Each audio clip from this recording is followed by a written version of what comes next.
play critical economic roles in this country and who have, it appears, different views about which steps Congress should take next to help mitigate the pain, the economic pain in this country due to coronavirus closures. So Treasury Secretary Steven Mnuchin, walking hand in hand with the president here, will talk about how well the Treasury Department has done at dispersing all of the loans that they have had the funds to do so far. He's going to say that they've processed more than 4.2 million loans for over $530 billion to keep people in their jobs. But as you point out, Vlad, he's also going to be asked why this other $500 billion fund for large businesses that have been particularly impacted by this crisis, like airlines, why that money has been so slow to go out the door.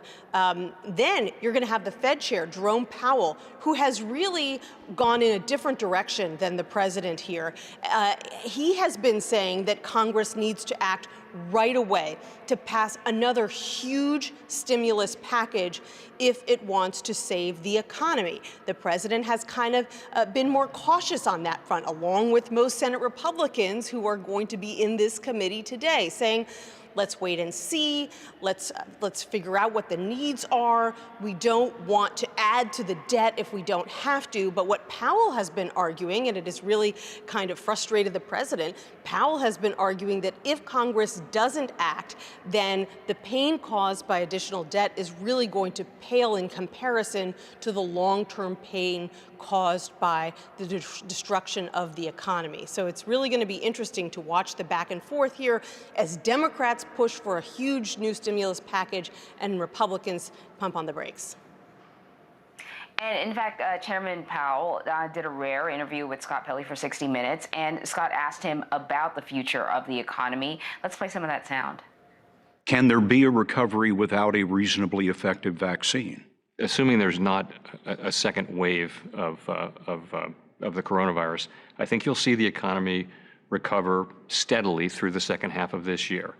So for the economy to fully recover, people will have to be fully confident, and that may have to await the arrival of a vaccine. So can we expect senators to grill these two men on that very issue, that the economy works hand in hand, the health of the economy works hand in hand with the health of the people who make up the economy, the individuals working, and the need for a vaccine? Absolutely. You know, just take a look, for example, at a microcosm of the concern about reopening without a vaccine. Look at schools around the country and the debates that are taking place over whether it is safe to reopen schools in the fall, bring children back in if, as we anticipate, there is still no vaccine.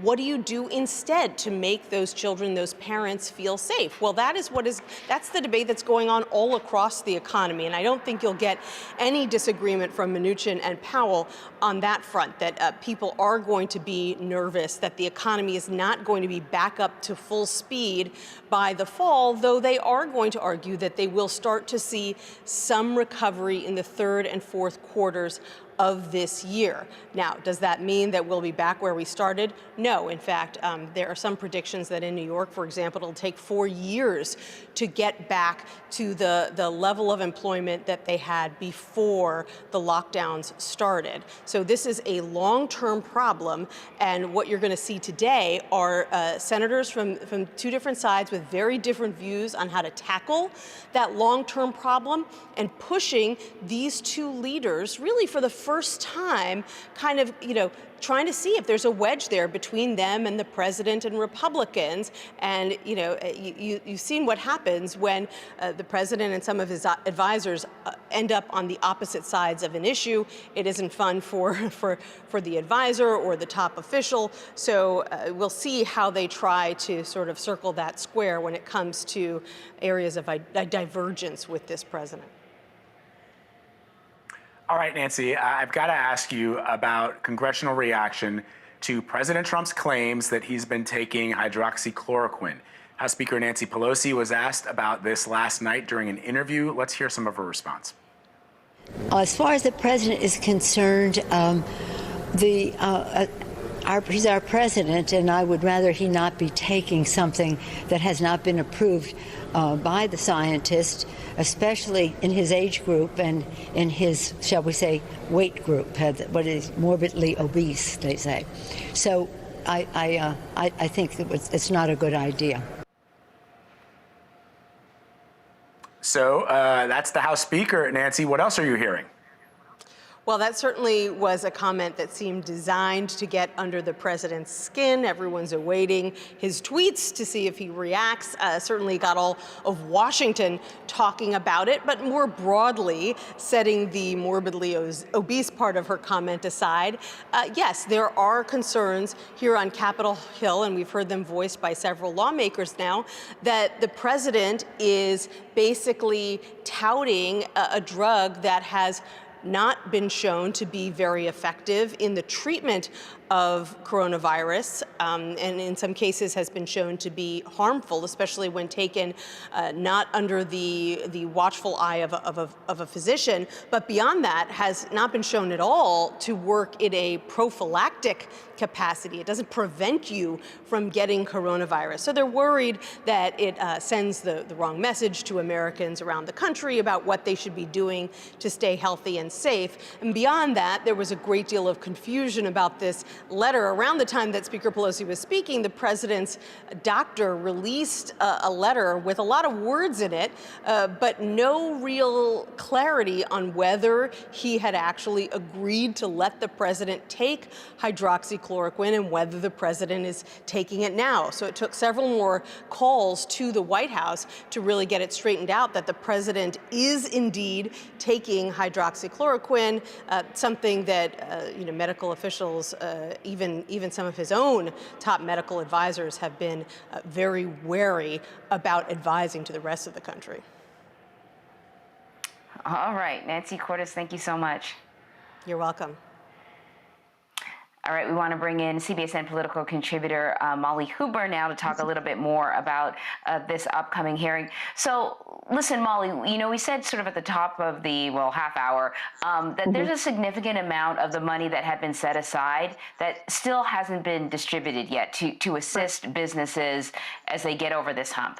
The expectation is that Mnuchin and Powell are going to be asked about this, but I'm wondering, will Republicans and Democrats sort of lean differently when they ask those questions? I think some Republicans will lean differently than Democrats, but there are a number of Republicans on this committee specifically that are really concerned about the way that the money has been spent or has not been spent in this case. One item that I'm pretty sure Elizabeth Warren will push on is this Main Street Lending Facilities Program. In fact, I have all the acronyms around here somewhere. But essentially, this program would create loans and give loans from the Fed to smaller companies between maybe 100 to 10,000 employees in size. But over the past month, the Fed and the Treasury Department specifically decided to increase that number to allow companies with as many as 15,000 employees to qualify for these loans, which sort of which is a way of allowing, and this is the critique from Democrats, energy companies and oil companies to qualify for these loans. And that's going to be an issue I'm sure Elizabeth Warren will bring up. But Republicans in general on this Main Street Lending Initiative, geared at getting money and loans to small businesses that are not able to operate right now, that money has not been really doled out in a manner that Republicans and Democrats had anticipated when they passed the CARES Act back on March 27th. And, I looked at Secretary Mnuchin's prepared testimony and I was adding up longhand, the amount of money that has been spent out of this nearly more than $2 trillion measure initially, and only about $1 trillion has been sent out. And the whole idea of the CARES Act was to really deluge the market with money for individuals who aren't able to work and for companies that aren't able to work as well because they've been shut down by this pandemic. And that, it doesn't seem, has moved fast enough. Yeah, Molly, yesterday I did an interview with a small business owner, a chef here in New York City, and he told me that he did receive some funds from the federal government, but that he hasn't used them yet because his bank, he said that there have been no guidelines that have been issued to him he knows that there are some things that he can use it for, but he's not even sure what the full guidelines are. Multiple small business owners have reported multiple issues with the program, and the administration says it's currently working on an extension that will give companies more time to use the funds. But how will that Paycheck Protection Program be discussed today?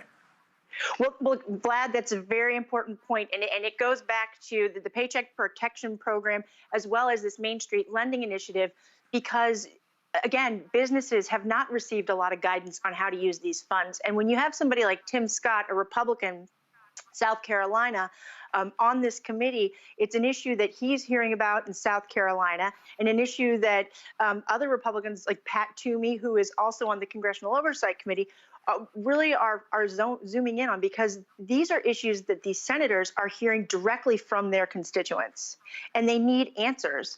And so this is something that will be pursued. But I think that if you take a look at this Congressional Oversight Commission, the initial report that they put out yesterday, it just goes through how the Fed and Treasury have changed the guidelines and how they've needed to massage them, so to speak, to not have such restrictive contingents on, certifying that they don't have money because of the pandemic every day, items like that. Because as you say, Vlad, there hasn't been a lot of guidance, and without that guidance, why would small businesses want to take a risk in something that they may not be able to pay back later? Because some of the Paycheck Protection money is supposed to be for small businesses as grants, as long as they are paying their employees, their current employees, even though the business may not be operating.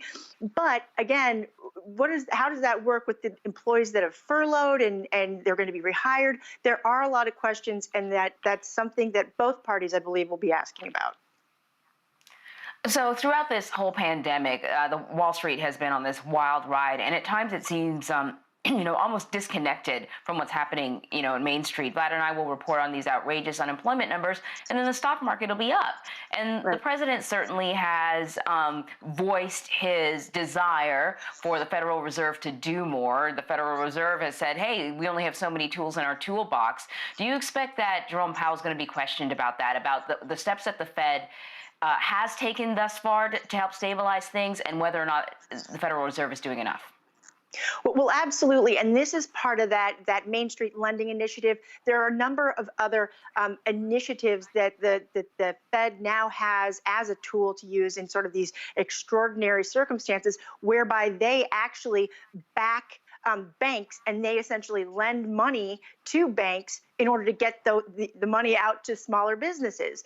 There's about 7 of these programs that haven't been used as much as Congress, again, had anticipated. I think it's maybe $450 billion worth of authority that the Federal Reserve has to get this money out to banks so that banks can lend it, small banks can lend it to businesses in their community. And that really hasn't been utilized as much. But here's something perhaps that we will hear from the Federal Reserve Chair. There's a lot of money that was spent in this CARES Act, and there's only so much time where you can hire people to work at the Fed to manage these programs. In fact, currently the Treasury Department has its own special inspector general to oversee how this CARES Act money is spent. I think it's about $500 billion that the Treasury Department has. That individual is going to be up for a vote in committee, in the Homeland Security Committee, tomorrow. So that person hasn't even been confirmed by the Senate, which makes it that much more difficult for even the Treasury Department to send this money out and to make sure they're doing so the way that Congress wanted them to. And without having these line by line guidelines, it makes it very difficult to oversee how this money is being spent, and if it's being done so in the way that Congress had anticipated. All right, Molly Hooper breaking it down for us in anticipation of this hearing. Molly, as always, we thank you. Appreciate it. Thank you. President Trump intensified his push for businesses to reopen in a meeting with restaurant executives at the White House on Monday. while companies across the country continue to wait on those disbursement of bailout funds. Paula Reed is at the White House and joins us with more on this. So, Paula, you've been listening to our discussion. As you know, last week, the House approved $3 trillion in additional coronavirus relief. Republicans, meanwhile, have suggested waiting on passing another relief package. Where does the White House stand on increasing this money? That's right. The White House has repeatedly said that they're just waiting to see how reopening goes before coming out with any ideas for economic relief for the nearly 36 million people who are unemployed. Of course, recent studies suggesting that 42% of those jobs, folks who have been laid off, that they aren't coming back. So just moments ago, I pressed one of the White House's top economic advisors, Larry Kudlow, on what specific economic relief measures that they were considering. Now, he named payroll tax cuts, capital gains after you sell an investment or a property.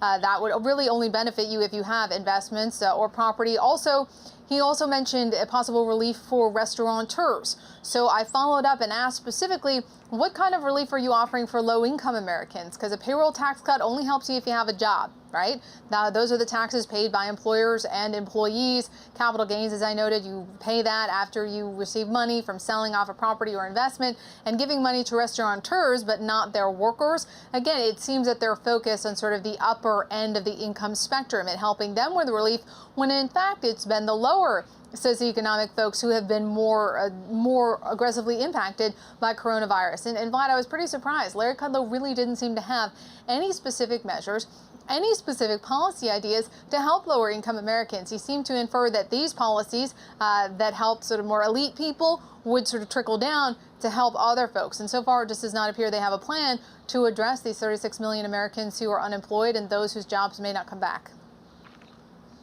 So earlier, Paul, we were talking to Nancy about the president's surprise announcement that he's taking this anti-malaria drug, hydroxychloroquine, to protect himself from the coronavirus.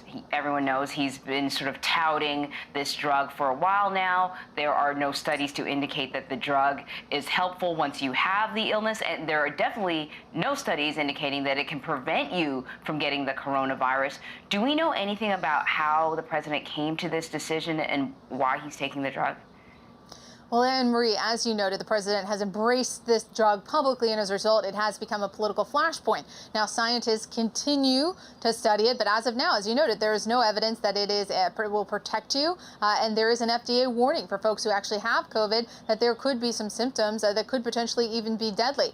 Now, the president's attorney, not his attorney, his physician, released a very carefully worded letter last night. It does not say anything about the specifics of his regimen, but it did say that the two men discussed hydroxychloroquine and that they decided that the benefits outweighed the risks. Now, there were a lot of questions about why this memo was so vague, why it didn't talk about azithromycin or zinc, other things that the president said he was taking, and why it didn't specifically say he is indeed taking hydroxychloroquine. Remember, he brought this up as he was being pressed by reporters about a series of unfavorable stories, and there were some questions about whether this was just meant to be a distraction.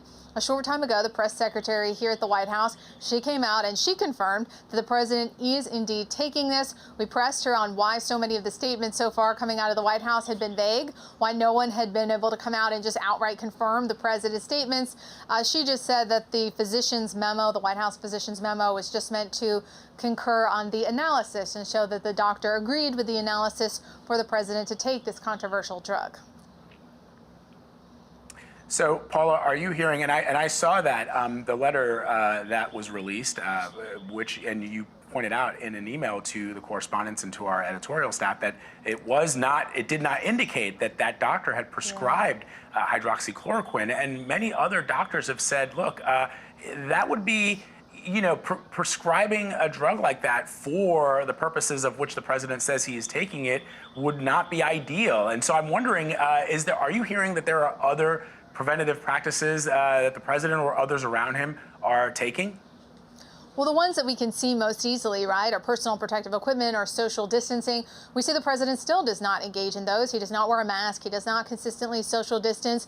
Even those around him, his closest staff, they've only really been practicing any kind of social distancing or occasionally wearing masks in the past 10 days. So here at the White House, they really just are not taking a lot of preventative measures to stem the spread of this virus, which we know we've had at least 2 positive cases here in the West Wing. If you've ever been in there, it's a pretty cramped space. It's very tight quarters. The president is in and out of meetings with his staff all day long. And basically, from what we can see, the president does not appear to be using any of the proven protective methods. Paula, before we let you go, I got to ask you about the president's threat to permanently cut funding to the World Health Organization. The timing aside, because we are in the middle of a pandemic, do we know why he's come to that conclusion? Did something else happen recently that sort of prompted him to up the ante here? That's right. Well, so far, the president has really sent out mixed messages about the responsibility that China holds for this pandemic. At first, he supported them. He said they were doing a great job. He appreciated their transparency. But more recently, he's trying to pin more blame on China and the World Health Organization for its reliance on information coming out of China. Now, this is pretty much red meat for the president's base, suggesting that a large international organization where we give an enormous amount of money, that they should be cut off from funding, or that they may be to blame. That's something that may sell well with a lot of his supporters. So as you heard last night, he threatened to permanently halt U.S. funding and even reconsider our country's membership if the World Health Organization did not enact certain reforms. And at this point, it's just not clear if the president is posturing here to earn some points with his base to deflect responsibility for how this has spread, particularly in the U.S., or if he's serious about this. All right. Paula Reed, thank you so much.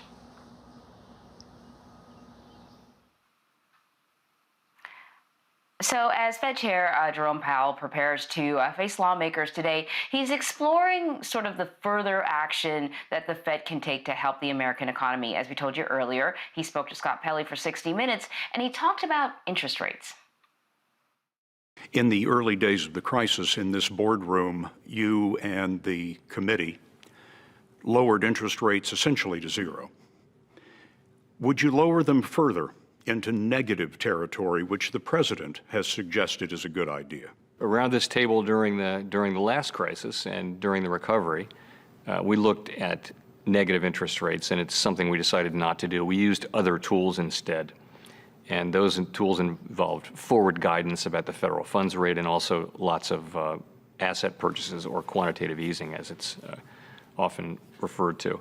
I continue to think, and my colleagues on the Federal Open Market Committee continue to think, that negative interest rates is probably not an appropriate or useful policy for us here in the United States. And why not? The president seems to think it would help. The evidence on whether it helps is quite mixed.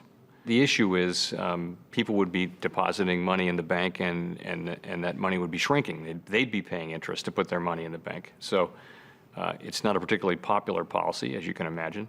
But in addition, it can also tend to depress the profitability of banks, which makes them likely to lend less, which weighs on economic growth. So I would just say it's not at all settled in in economic analysis that negative rates really add much value. I think the idea of negative interest rates is something that a lot of people have a difficult time getting their head around. Would you explain it to me? Well, rather than being paid interest on your cash, you pay interest to the bank. If you borrow money, they pay you to borrow money, and if you lend them money by putting it in a bank, then they pay you money. So the banks would pay people to borrow money, essentially.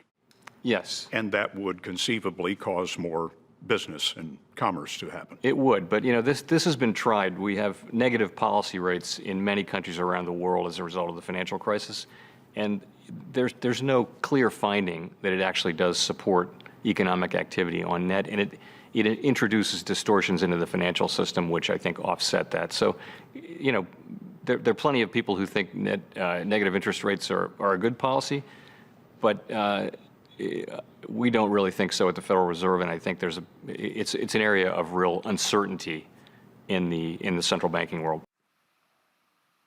All right, CBS News business analyst Jill Schlesinger is joining us now to talk more about what we just heard. Jerome Powell is expected to speak on a number of different topics, and he has said recently, basically, look, there are only so many tools that we have at the Federal Reserve. Sure, interest rates, that's one of them, but it's time for Congress to step up if the economy needs to be saved. What are you looking to hear from Jerome Powell? Well, we already know that he's going to reiterate the comments that he made to Scott Pelley on 60 Minutes and in the speech that he had conducted last week, which is essentially the Federal Reserve has lending authority. It doesn't have spending authority. And the concern among Federal Reserve officials is that this recession that we are in is so deep, and it could really continue to persist for the next few months. And ordinary Americans are going to need financial lifelines. And that must come in the form of congressional checks being written. Now, he's very explicit in this. It's Congress's authority to spend, not the Fed's. Today, we're going to hear him say that again. And I think lawmakers are going to push back on just how much could be necessary and in what forms this should take. So, Jill, as Congress grapples over another spending package, what should it prioritize to help get the economy and Americans who are suffering through this pandemic on the road to recovery? When I talk to economists, both left and right and center economists, what they are talking about is consistent help to those who are actually impacted. And that means instead of a $1,200 or $2,400 one-time only check, that this is something that consistently appears in people's bank accounts, maybe for the next 3, 4, 5 months. So clearly we know that unemployment insurance is important. We know that extra $600 a month that the federal government is providing, $600 a week, is really important. But there needs to be some consistency. Some economists are calling these automatic stabilizers. So have those checks come for the next few months. What we do know from the Federal Reserve is that those who are new entrants into the labor force, those who make less than $40,000, Black and Hispanic Americans, they are bearing the brunt of the financial fallout from the pandemic. In his opening statements, Steve Mnuchin said that he expects the economy to improve in the third and fourth quarter. What needs to happen, though, to ensure that happens? Is it, what you're talking about, some sort of money coming in that regular Americans can feel some level of stability when it comes to paying their bills over the next few months? I think the really important part of this is that Mnuchin's correct. Of course it's going to improve. We're about to see a 30% contraction in the United States economy on an annualized basis in one quarter. So it is going to get better than that.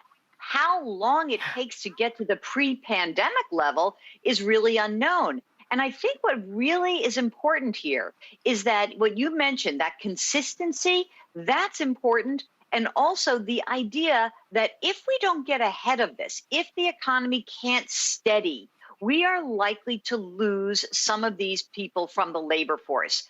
Last week, the National Bureau of Economic Research said that of these layoffs, a full 42% could become permanent. And if that's the case, those people, but through no fault of their own, are going to lose their incomes, and we've got to see the federal government act, or else, as Powell said, this recession could go on longer and could have lasting impact. That is the fear right now.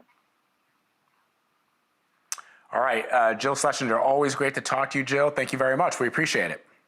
Great to be with you. Thank you. All right, let's take you now to Capitol Hill, where the Senate committee hearing on the U.S. government's handling of its massive economic response to the coronavirus pandemic is just underway. Let's listen.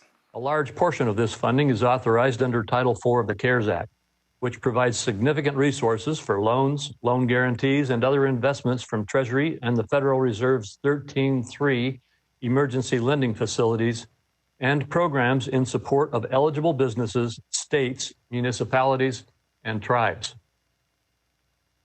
Title IV of the CARES Act provided $454 billion as an infusion into the Exchange Stabilization Fund to support the Federal Reserve's emergency lending facilities that facilitate liquidity in the marketplace and support eligible businesses, states, local governments, and tribes. This unique lending authority, known as 13(3) authority, is authorized under Section 13 of the Federal Reserve Act and plays a critical role in stabilizing markets. Both prior to and after the enactment of the CARES Act, the Federal Reserve announced the establishment of, or its intent to establish, several emergency lending facilities to support financial markets and businesses, including some that are supported and funded by the CARES Act. Last week, other members of this committee and I had a robust discussion with Vice Chairman Quarles on these facilities and stressed the importance of getting facilities like the Main Street lending programs and the municipal liquidity facility up and running quickly to provide a lifeline to struggling businesses, states, and local governments. Again, I stress the importance of setting these facilities up quickly and allowing broad access. There was also a discussion about whether it is acceptable for the Treasury to take any losses on investments put into the special purpose vehicles that the Fed will lend for various programs. The 13-3 facilities are a critical component of a strong economic recovery, which reinforces the need to have them quickly operational, broadly available, and as flexible as possible. Title IV also contains robust oversight provisions, especially the one that brought us here today, Section 4026. It's critical that each federal agency follow all reporting and oversight requirements in the CARES Act. Other steps are already being taken to ensure appropriate oversight. Last week, this committee voted the Special Inspector General for Pandemic Recovery favorably out of committee. And yesterday, the Congressional Oversight Committee published its initial report on oversight of Title IV. The CARES Act is the biggest rescue package in the history of Congress, and we need to make sure the dollars in program quickly find their mark. During this hearing, I look forward to hearing more on an update of the status of the Treasury loan programs, 13-3 emergency facilities, and the Paycheck Protection Program. Steps the Fed and Treasury have taken and will continue to take to provide transparency into the loans and loan guarantees under the CARES Act, and how the unused funds from Title IV will be prioritized and leveraged to provide additional liquidity to the economy. While not part of Title IV of the CARES Act, SBA and Treasury have worked around the clock to ramp up the Paycheck Protection Program that has approved over 4.3 million loans to small businesses that amount to about $513 billion. According to the SBA, the overall loan size for the PPP is $118,000. And during the second round of PP funding, the average loan size has been around $70,000. On April 28, Treasury and SBA announced that SBA would review all PPP loans in excess of $2 million to make sure that the borrower's self-certification for the loans was appropriate. Last week, SBA and Treasury provided a safe harbor for loans under $2 million. Finally, on May 8, 2020, Commerce Committee Chairman Wicker and I sent a letter to Secretary Mnuchin on the Payroll Support Program, requesting a detailed report on the status of the program. And on May 12, Treasury announced the new transparency measures with regard to the PSP. I encourage you to continue your work with the applicants and update the information as additional funds are disbursed. I commend each of you and your staff for the hard work and extraordinary actions you've taken to stabilize the economy and provide support to Americans during this trying time. Thank you for joining us today to share your agency's activities and plans in response to COVID-19. Senator Brown. Thank you, Mr. Chairman. I'd like to thank Chairman Crapo for following the best advice of health experts and holding a virtual hearing to prevent the spread of coronavirus. I welcome Secretary Mnuchin and Chairman Powell to the Senate Banking and Housing Committee. Thank you for joining us. I am still outraged by Leader McConnell's reckless decision to keep the Senate in session, putting Capitol Hill workers, including Capitol police officers, custodial staff, floor staff, cafeteria workers, putting all workers at risk. Leader McConnell has forced workers to go against public health authorities' advice for 3 weeks now.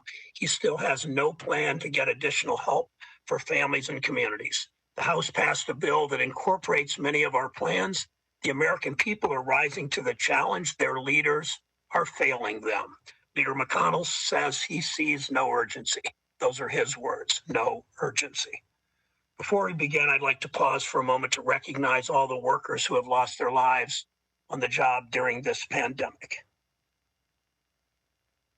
The coronavirus has been the great revealer. It's brought out the best in our communities. We remember the spirit of solidarity that created our social safety net during the New Deal and inspired World War II victory gardens, empowered the civil rights movement.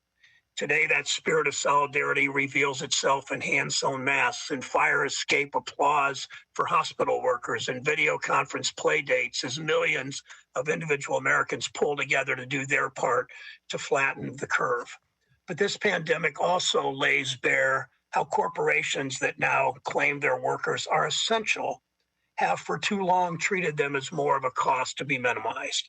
Since the bailouts of the financial crisis, many of us have been concerned about how our country rewards Wall Street and too often ignores the people who make our country work. Whenever we're asked why wages for these essential workers are stagnant, we're told we can't afford it. Companies would have to raise prices if they paid people more. Never mind that CEOs were getting huge raises, Wall Street investors, huge payouts. Never mind that low prices don't do you a lot of good if your wages stay low right along with them. Our economy has been paying the price for that, with a shrinking middle class, with rising inequality, with lower economic growth. Now it's pretty clear when millions of Americans, millions of workers are laid off or have their hours cut or are making low wages to begin with, now worried about their future, our economy grinds to a halt. In fact, the only thing keeping our society running in the middle of this crisis is American workers, those who stock our shelves and deliver our packages and fill our prescriptions and prepare food and care for loved ones. A grocery store worker in Ohio told me recently, I don't feel safe at work and they don't pay me much. I don't feel essential. I feel expendable. We're asking people to show up for work and risk their health and risk their family's safety. Perhaps we're finally realizing the words of Dr. King ringing true, that one day our society will come to respect the sanitation worker. For the person who picks up the garbage in the final analysis is as significant as the physician. If he doesn't do his job, diseases are rampant. All labor has dignity.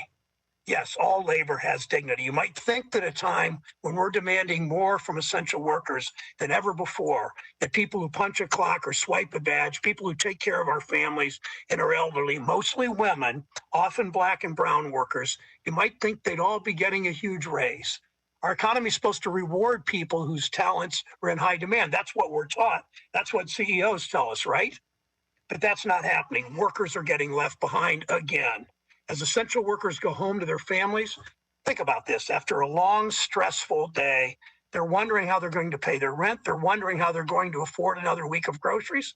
And they wonder whether they're going to infect their families after going to work. Those are the ones that are working. How about the 35 million Americans who've been laid off from their jobs because of this crisis?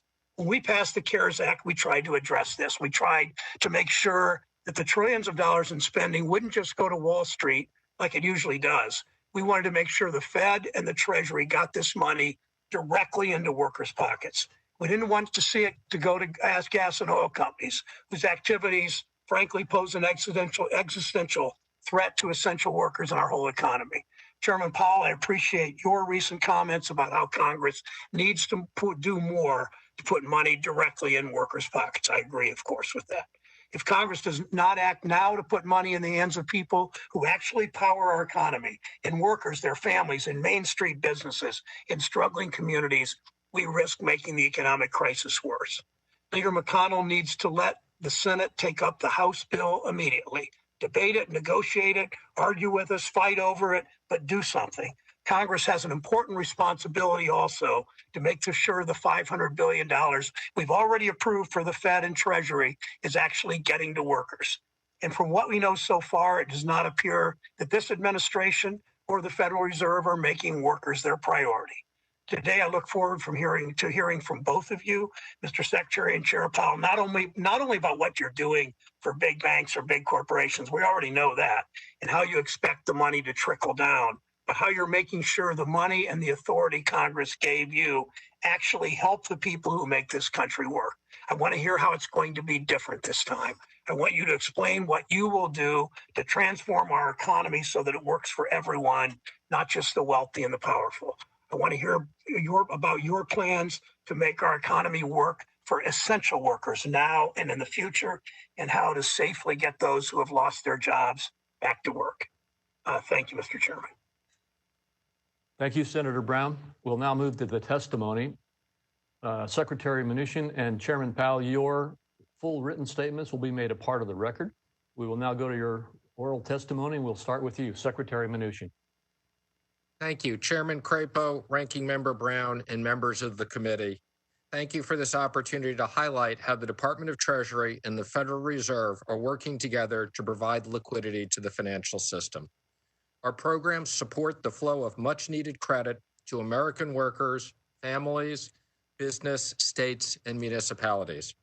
I am testifying today on camera at the request of the committee.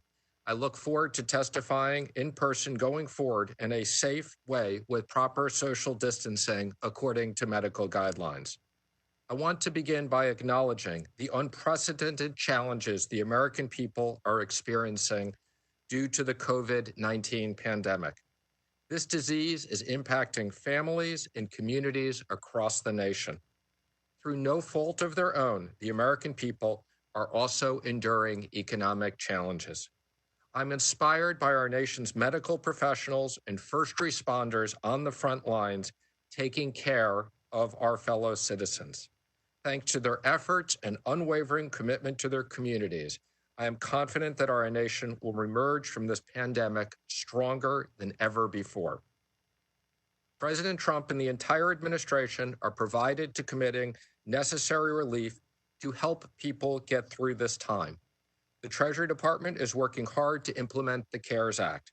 We appreciate Congress working with us to enact the statute, which is the single largest economic relief effort in the history of our country. We also appreciate the feedback we have received from members of Congress on both sides of the aisle as we implement a number of the critical programs established by the CARES Act. We have worked closely with the Small Business Administration on the Paycheck Protection Program to ensure processing of over 4 million loans for over $500 billion to keep tens of millions of hardworking Americans on the payroll. We are proud that nearly 400 community development financial institutions and minority depository institutions and many small banks and non-banks are participating in this program. We have issued more than 140 million economic impact payments for over $240 billion to provide direct relief to millions of Americans. The typical family of four received approximately $3,400. We have distributed about $150 billion to states, local, and tribal governments through the Coronavirus Relief Fund for Essential Services. We have also approved nearly $25 billion in payroll support to the airline industry to protect this critical sector of our economy. Turning to the central focus of the hearing today, the CARES Act also provided authority for $454 billion in support for the Federal Reserve lending facilities to provide liquidity to the system. Since March 17th, I have approved the following facilities: the Commercial Paper Funding Facility, the Primary Dealer Credit Facility, the Money Market Fund Liquidity Facility, the Term Asset-Backed Securities Loan Facility, the Primary Market Corporate Credit Facility, the Secondary Market Corporate Credit Facility, the Main Street Business Lending Program, the Municipal Liquidity Facility, and the PPP Lending Facility. We have committed approximately $200 billion in credit support under the CARES Act. We have the remaining money to create or expand these programs as needed, and we continue to monitor a variety of economic sectors closely and are prepared to support these programs with the Federal Reserve as we need to move forward. We are sympathetic to the hardworking Americans in business enduring tremendous challenges due to COVID-19. We have had to take unprecedented steps to shut down significant parts of our economy in the interest of public health. As a result, in the second quarter of this year, we are continuing to see large unemployment and other negative indicators. It is important to realize that the large number represents real people. This is why it is so important to begin bringing people back to work in a safe way. As we listen to medical experts, we are optimistic about the progress being made on vaccines, antiviral therapies, and testing. Working closely with the governors, we are beginning to open the economy in a way that minimizes risk to workers and customers. We expect economic conditions to improve in the third and fourth quarter and into next year. I want to conclude by thanking the hardworking people at the Treasury, the Federal Reserve, and throughout the administration. Under the leadership of President Trump, I am proud to have worked with all of you on a bipartisan basis to get relief into the hands of hardworking Americans and businesses as quickly as possible. While these are unprecedented and difficult times, these programs are making a major positive impact on people's lives. Together, we will destroy COVID-19 virus, and our country will emerge from this pandemic stronger than ever. Thank you for the opportunity to discuss these efforts today, and I look forward to your questions. Thank you, Secretary Mnuchin. Chairman Powell. Chairman Crapo, Ranking Member Brown, and other members of the committee, thank you for the opportunity to testify today at the first quarterly hearing on the CARES Act. This is a worldwide public health crisis, and healthcare workers have been the first responders, showing courage and determination and earning our lasting gratitude. So have the legions of other essential workers who put themselves at risk every day on our behalf. As a nation, we have temporarily withdrawn from many kinds of economic and social activity to help slow the spread of the virus. Some sectors of the economy have been effectively closed since mid-March. People have put their lives and livelihoods on hold, making enormous sacrifices to protect not just their own health and that of their loved ones, but also their neighbors and the broader community. While we are all affected, the burden has fallen most heavily on those least able to bear it. The sacrifices we're all making represent an investment in our individual and collective health.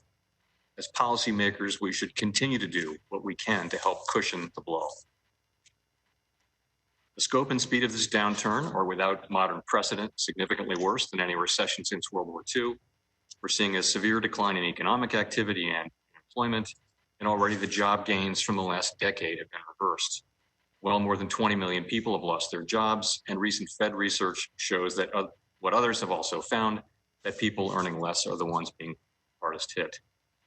This reversal of economic fortune has caused a level of pain that is hard to capture in words, as lives are upended amid great uncertainty about the future. The Federal Reserve is committed to using our full range of tools to support the economy in this challenging time. Our actions so far fall into four categories. First, outright purchases of treasuries and agency mortgage-backed securities to restore functionality in these critical markets. Second, liquidity and funding measures, including discount window measures, expanded swap lines with foreign central banks, and several treasury-backed facilities to support smooth money market functioning. Third, with additional treasury backing, facilities to more directly support the flow of credit to households, businesses, and state and local governments. Fourth, temporary regulatory adjustments to encourage and allow banks to expand their balance sheets to support household and business customers. So far, we have created 11 facilities under Section 13.3 of the Federal Reserve Act to support liquidity, funding, and the flow of credit. All of these facilities have been undertaken with the approval of the Treasury Secretary, and many of them are supported by funding from the CARES Act. I've discussed these facilities in greater length in my written statement, which I've provided to the committee. At the Fed, we're committed to transparency, particularly in deploying our emergency powers. Public faith in our operations depends on that transparency. Thank you, and I'll be happy to answer your questions. Thank you, Chairman Powell. I'll begin with you, Mr. Chairman. As you know, with regard to the municipal facility, the thresholds for cities and counties are established, but they are established at such a level that many of the small cities and counties across the United States cannot apply for individual loans. You have indicated that it would be contemplated that the states be able to apply for loans for these smaller cities and counties.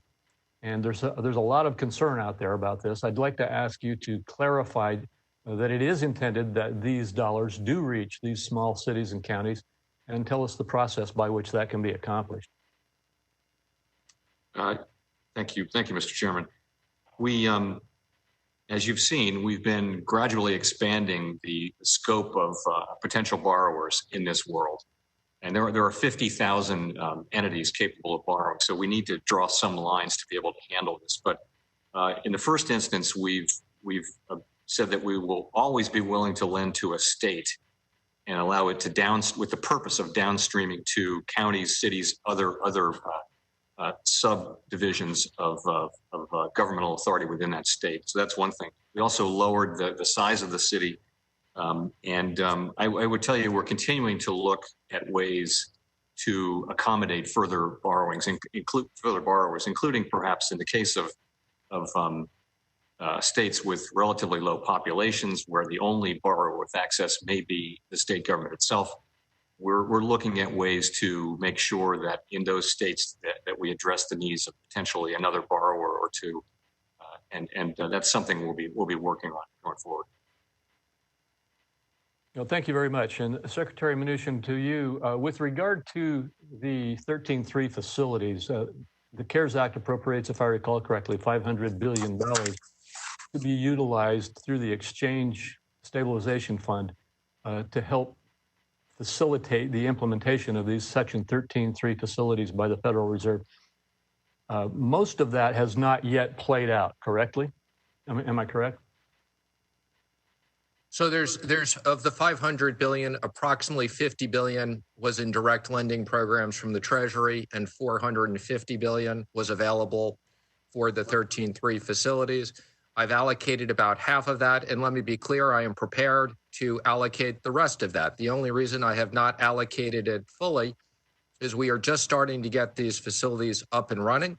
We want to have a better idea as to which one of the facilities needs more capital, as well as the potential for adding additional facilities. So I expect to allocate all the capital as needed, as was given to us.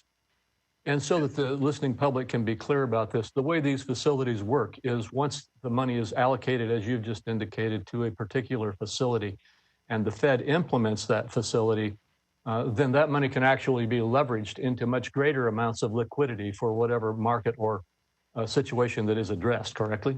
Is that correct? That is correct. Depending upon the credit risk, it depends on the leverage.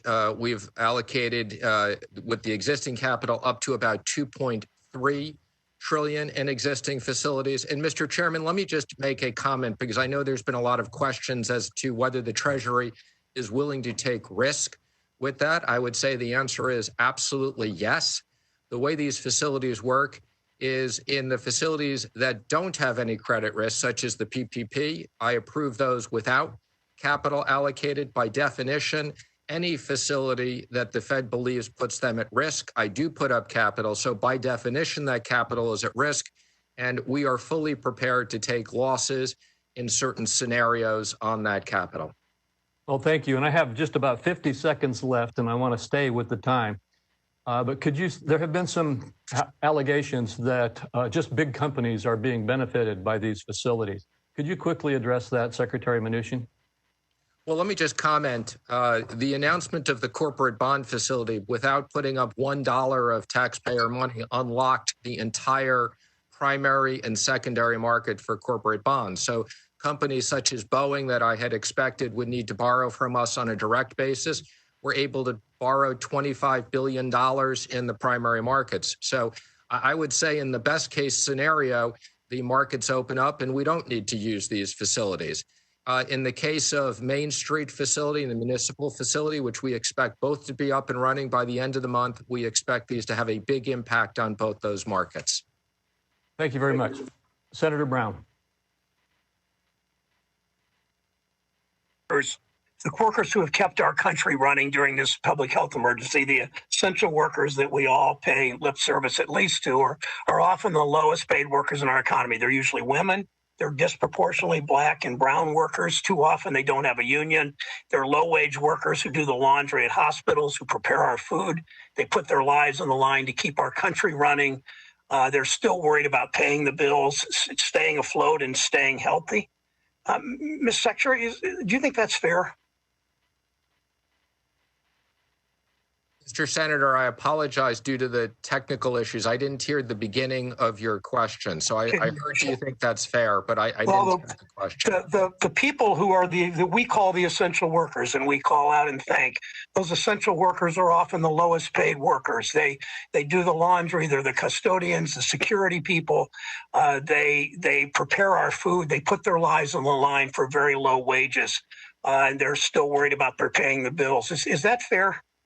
Well, Mr. Senator, I just want to thank all the essential workers, whether it be the healthcare people, the thanking is great, but these are people. Is it fair that our economy pays the essential workers so little in such work conditions?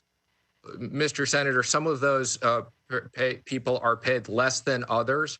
Again, my question is that fair?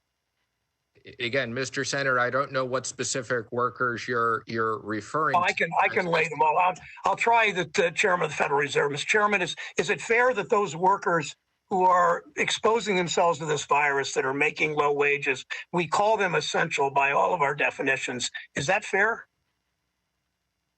You know, those are workers who are basically in the service sector. That's what's unusual about this, is it's all about the service sector, and particularly those parts of the service sector that are where there are lots and lots of in-person contact. And those tend to be lower paid workers, and they're definitely the most affected. And I would just say that, you know, all of our efforts are to do what we can to help those people and create conditions so that they'll have the best possible chance to get back to work. Well, some of the best things you both could do is to support pandemic pay for these workers and support another recovery act that included more dollars for these low-paid workers who we continue to celebrate as essential. Mr. Secretary, we passed the CARES Act to help millions of workers who make our country work. You've set up CARES Act programs to lend trillions of dollars to companies. Am I right that you're not requiring companies to use the money they borrow to keep their workers on the payroll? Mr. Senator, I am following what was the exact letter and spirit of the law that we negotiated with you and others on a bipartisan basis. In some of these facilities, there are specific requirements, and I assure you that the chair and I are absolutely enforcing those requirements as required in both the literal and spirit of the negotiations. Well, that was nice sounding words, but the administration is willing to send people to work without regard for their safety. But the administration's unwilling to make sure these trillions of dollars in taxpayer money will help these workers directly. Secretary Mnuchin, let me go somewhere else. Public health experts have told us it's not safe to reopen the economy until we have worker protections in place that will control the spread of COVID. Things like testing, contract tracing, protective equipment, efforts that the president has clearly failed to lead to help our country. Secretary Mnuchin, you said there's considerable risk of not reopening, that keeping some businesses closed could cause permanent economic damage. How many workers will die if we send people back to work without the protections they need, Mr. Secretary? Mr. Senator, we don't intend to send anybody back to work without the protections. And I would say I was prepared to come there today. I thought it was safe to testify. Matter of fact, I already was at the Senate this morning wearing a mask. And I assure you, both myself and everybody on the task force, the vice president and others, are following the best medical advice. And I couldn't be more proud of the medical advice that we're getting and the way the economy is opening up in a safe way. So how many workers should give their lives to increase our GDP by 0.5%? That you're pushing people back into the workplace. There's been no national program to provide worker safety. The president says reopen slaughterhouses, nothing about slowing the line down, nothing about getting protective equipment. Is how many workers should give their lives to increase the GDP or the Dow Jones by 1,000 points? You know, workers should give their lives to do that, Mr. Senator, and I think your characterization is unfair. We have provided enormous amounts of equipment. We've worked with the governors. We've done a terrific job of getting... Mr. Secretary, I'm not going to let you make a political speech about what a great job. We hear that from the president in his news conferences, when in fact this country, the president is still not led an effort to scale up testing. He's played state after state against state. He's played hospital against hospital to get protective equipment. Everybody in the country, your comments notwithstanding, knows that. Chair Powell, you said last week the additional fiscal support could be costly, but worth it if it helps avoid long-term economic damage and leaves us with a stronger economy. So Congress needs to think about more than just the national debt right now. It's less costly to act today to help people than to pay for our failure to act in the future. Is that right, Mr. Chairman? And if you'd answer quickly, Mr. Chairman. Sure. Well, that is what I said. I said it could be. This is really a question for Congress to weigh. I wanted to call out a risk there, which was the risk of longer-term damage to the economy. And that's what I was doing. And I said we may need to do more, and Congress may as well. Thank you. And Mr. Chairman, one brief comment. The administration thinks we should put more workers at risk to juice the stock market. They haven't come up with a basic plan for how to protect workers when they go back to work. When President Trump and Leader McConnell want to give away trillions and tax breaks to billionaires, the price tag didn't matter a couple of years ago when that happened. But we need to spend money now to keep workers safe in spite of the comments of some in the administration and some in Senate leadership. Thank you, Mr. Chairman. Well, thank you. I think that I would disagree with that characterization as well. But let's move on to Senator Toomey.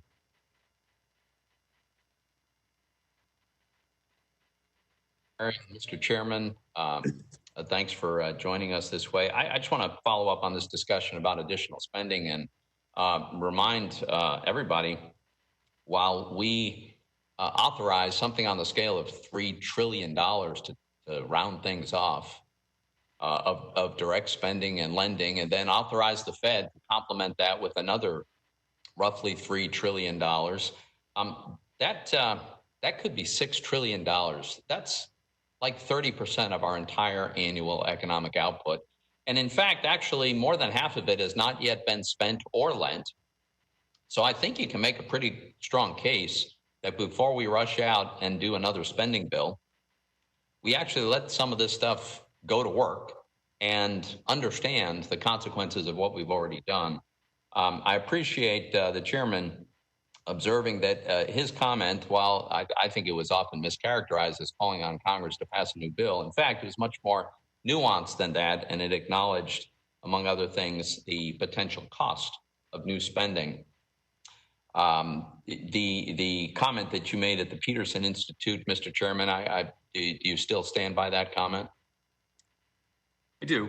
Would you like me to expand on that, Senator? I think we covered it, so I appreciate that. Let me move on to follow up on something the Secretary said about reopening. I think it's worth remembering why we shut down our economy in the first place. It was a very specific reason, and that was to prevent the virus from spreading so rapidly that so many people would get sick so quickly that we would overwhelm our hospitals. Well, it's been clear for weeks now that we're not going to overwhelm our hospitals, certainly not in Pennsylvania, and I know not in most of the country. And so I think it's essential that we begin the process of carefully, thoughtfully, and safely reopening the economy.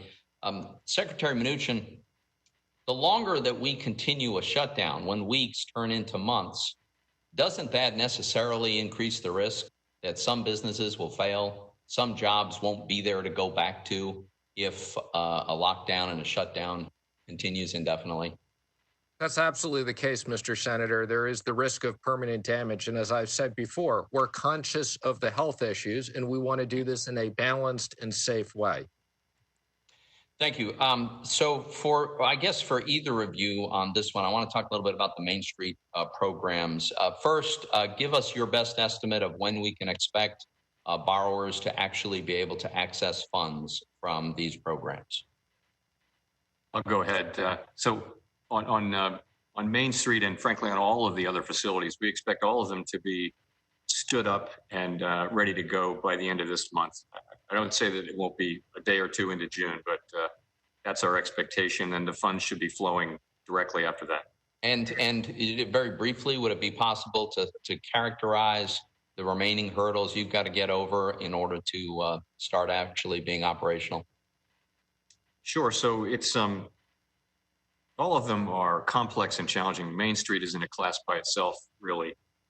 It is. It's not the bond market, right? These are small and medium-sized companies. They live in a world of bank lending. That's a world of negotiated documents, and we're trying to enter that world and make loans to qualifying buyers. So we've set up big operations at the Federal Reserve Bank of Boston and hired service providers, and we're doing all of that to be ready to face off against it. It's a very diverse, small, medium, and large companies, very different industries with very different credit needs, some of them asset-based, some of them cash flow-based. So it's a really complex undertaking, and people are working literally around the clock and have been for weeks to get it ready by the end of this month. Thank you for that. I also observed that one of the terms, one of the conditions of these facilities is that the banks who are acting as lenders, and by the way, I'm hoping that non-banks can participate as well, business development companies and others, I think would be effective conduits for these funds. But the lender is going to be required to keep some of the risk on their own books. And I'm wondering what kind of reaction you've gotten from lenders and potential borrowers. What kind of participation are you anticipating? Do you think there'll be strong demand for these facilities given the way they've been structured? You know, there are three facilities we've had a lot of outreach to borrowers, lenders, everybody going back over the last couple of months. And three facilities will probably attract different levels of demand. We are getting a good deal of interest and inquiry on them. And I think we'll find out fairly quickly. You should know that we will continue to be prepared to adapt, as we have shown.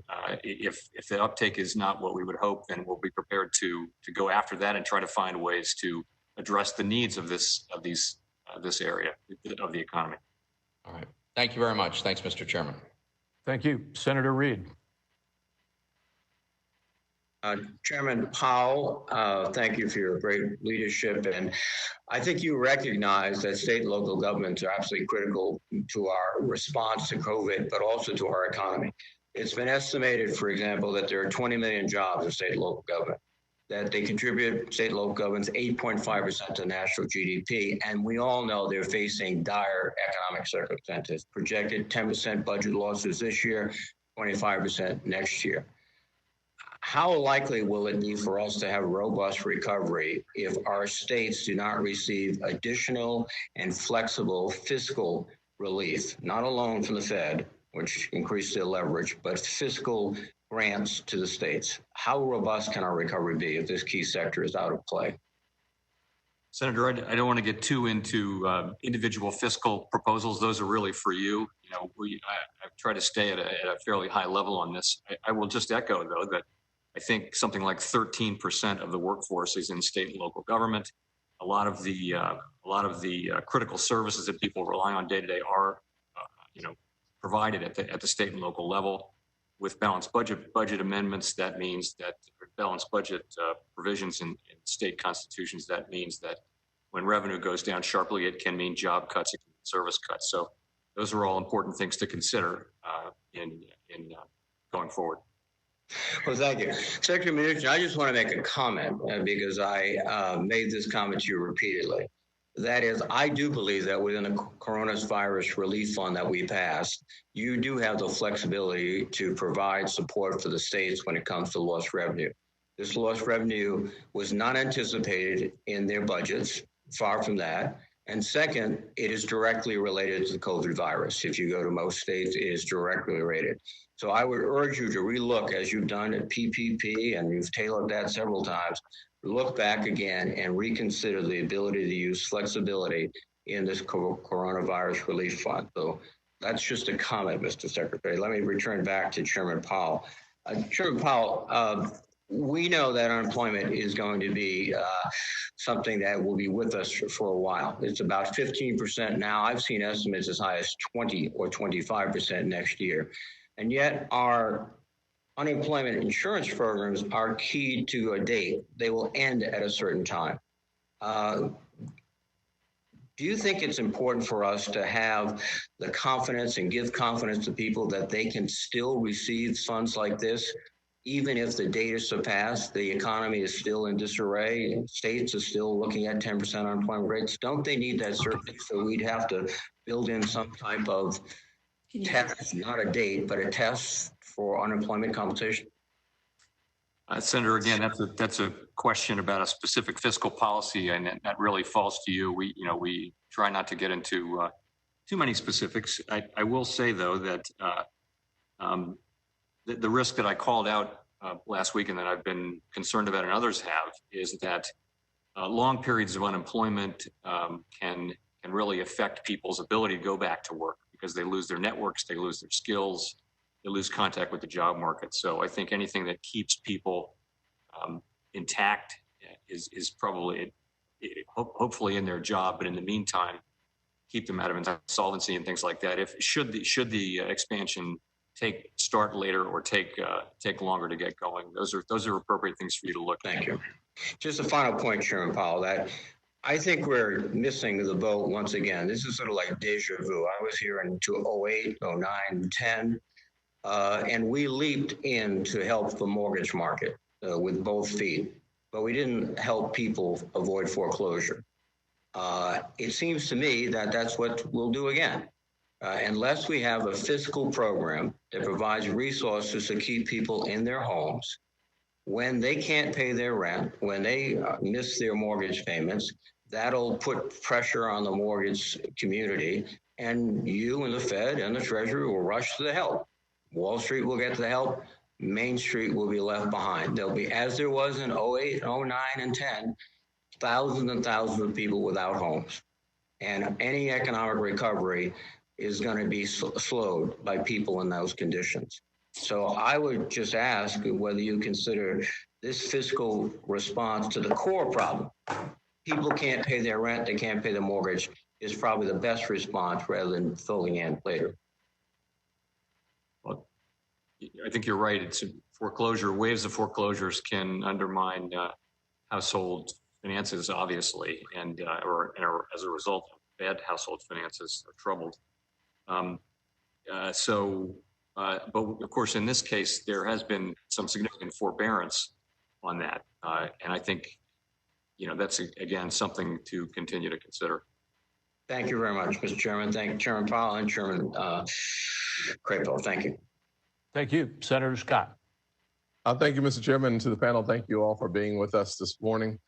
Really important time in our country, and no doubt that the global pandemic has really shocked the world and frankly shuttered a lot of businesses. And because of the Paycheck Protection Program, I think the two tranches of the Paycheck Protection Program has saved, from my understanding, somewhere near 50 million jobs. The first tranche, about 30 million jobs. The second tranche, about 20 million jobs. And we still have about $100 billion left that we can deploy into our communities. With that said, thinking about the backdrop of $100 billion left in the PPP, Mr. Secretary, I think you know that I feel really passionate about helping the underserved communities, whether that's Horry County in South Carolina or West Virginia and some of the rural parts of West Virginia.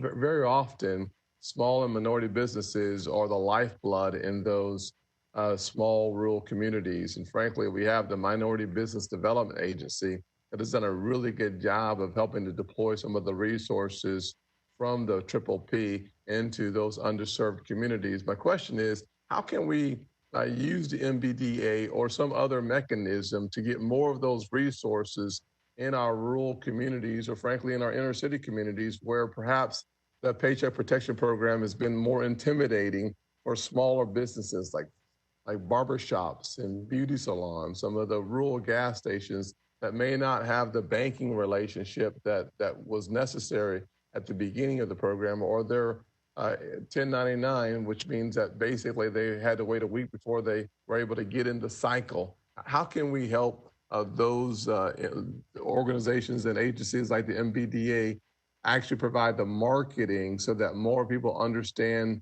the benefits and they understand the program of the PPP? Mr. Secretary. Well, Senator Scott, first of all, thank you, because we appreciate the work you've done with us on this issue already, and we will continue to work with you and others. One of the things we are very pleased about the additional money is that the average loan size has come down considerably. I think we all had certain concerns about, in the first tranche, how larger companies were prioritized. I believe that's now been corrected. I also couldn't be more pleased how we've been able to get sole proprietors and others into the program. And as I have said, is fortunately right now we still have a significant amount of money left, but we are very much willing to consider the bipartisan request of reserving money for CDFIs at the end to make sure that the underserved communities are properly served in this program. Thank you. Thank you, Mr. Secretary. Once again, let me just say to you, since I can see you on the screen, you have done a fabulous job under intense pressure, and without any question, America recognizes the valuable service that you've provided to our country, and I am personally thankful for your accessibility Under pressure, you have still been very receptive and responsive, and that is to say a lot under the current conditions. So thank you very much on that. And I heard Chair Powell, I heard you talk about forbearance very quickly there, and this is an issue that continues to grow in importance and really in urgency, whether it's a small business, whether it's the residential market or the commercial market. The one concern I have that continues to grow would be commercial mortgage-backed securities. There are a number of shopping centers in South Carolina and frankly throughout the country where, having spoken to some of the folks who own those shopping centers, like 20 to 22% of the folks are able to pay their rent, which means that we're looking at a domino effect in the mortgage market, whether it's commercial and frankly residential, the same concern. I'm not sure what the answers are. Certainly, it's either forbearance or frankly bankruptcy for many firms. What should we expect? What should we anticipate from the Fed and from the Treasury as it relates to creating more liquidity in that market? And is there, I don't know that there's a silver bullet. I don't see a panacea, but what would you both suggest that I should tell my constituents on this really important issue? Thank you. So it is an important market. As you know, we've supported the CMBS market with our open market purchases, and that did help the market keep functioning. In addition, legacy CMBS are eligible for our term asset loan facility, which is an asset-backed security. It's an important market. We continue to monitor it. The 13.3 facility is a lending facility, and that's the tool we have. Not every problem can be successfully addressed with such a facility, but where it can be, we're willing to take a hard look. Okay, thank you. Mr. Secretary, anything to add to that, sir? Quickly, please. Again, I would just add both working with the FHFA as well as Ginnie Mae on the agency side, and then working with the Fed on the securitization side. Unfortunately, securitizations have certain limitations, but we continue to do this. Thank you. Thank you, Mr. Chairman. I may be over my time. I can't see the clock, so I assume that I have 5 more minutes left. I've been trying to tap. I'm not sure if everybody's hearing the taps, but I'll do something louder. Thank you, sir. All right, thank you. Senator Menendez. Yeah, state and local governments are facing unprecedented budget challenges. We're looking at an enormous wave of budget shortfalls about to crest, which will lead to a devil's cocktail of devastating layoffs, dangerous cuts to public safety and essential services, and massive local tax increases. Any one of those ingredients alone threatens to make this economic crisis even worse, and the combination of all three is almost unthinkable. The Bureau of Labor Statistics just reported that state and local governments laid off nearly 1 million workers in the month of April. That's almost 1 million firefighters, police officers, teachers, emergency health personnel that should be on the front lines of the public health crisis, but are sidelined instead.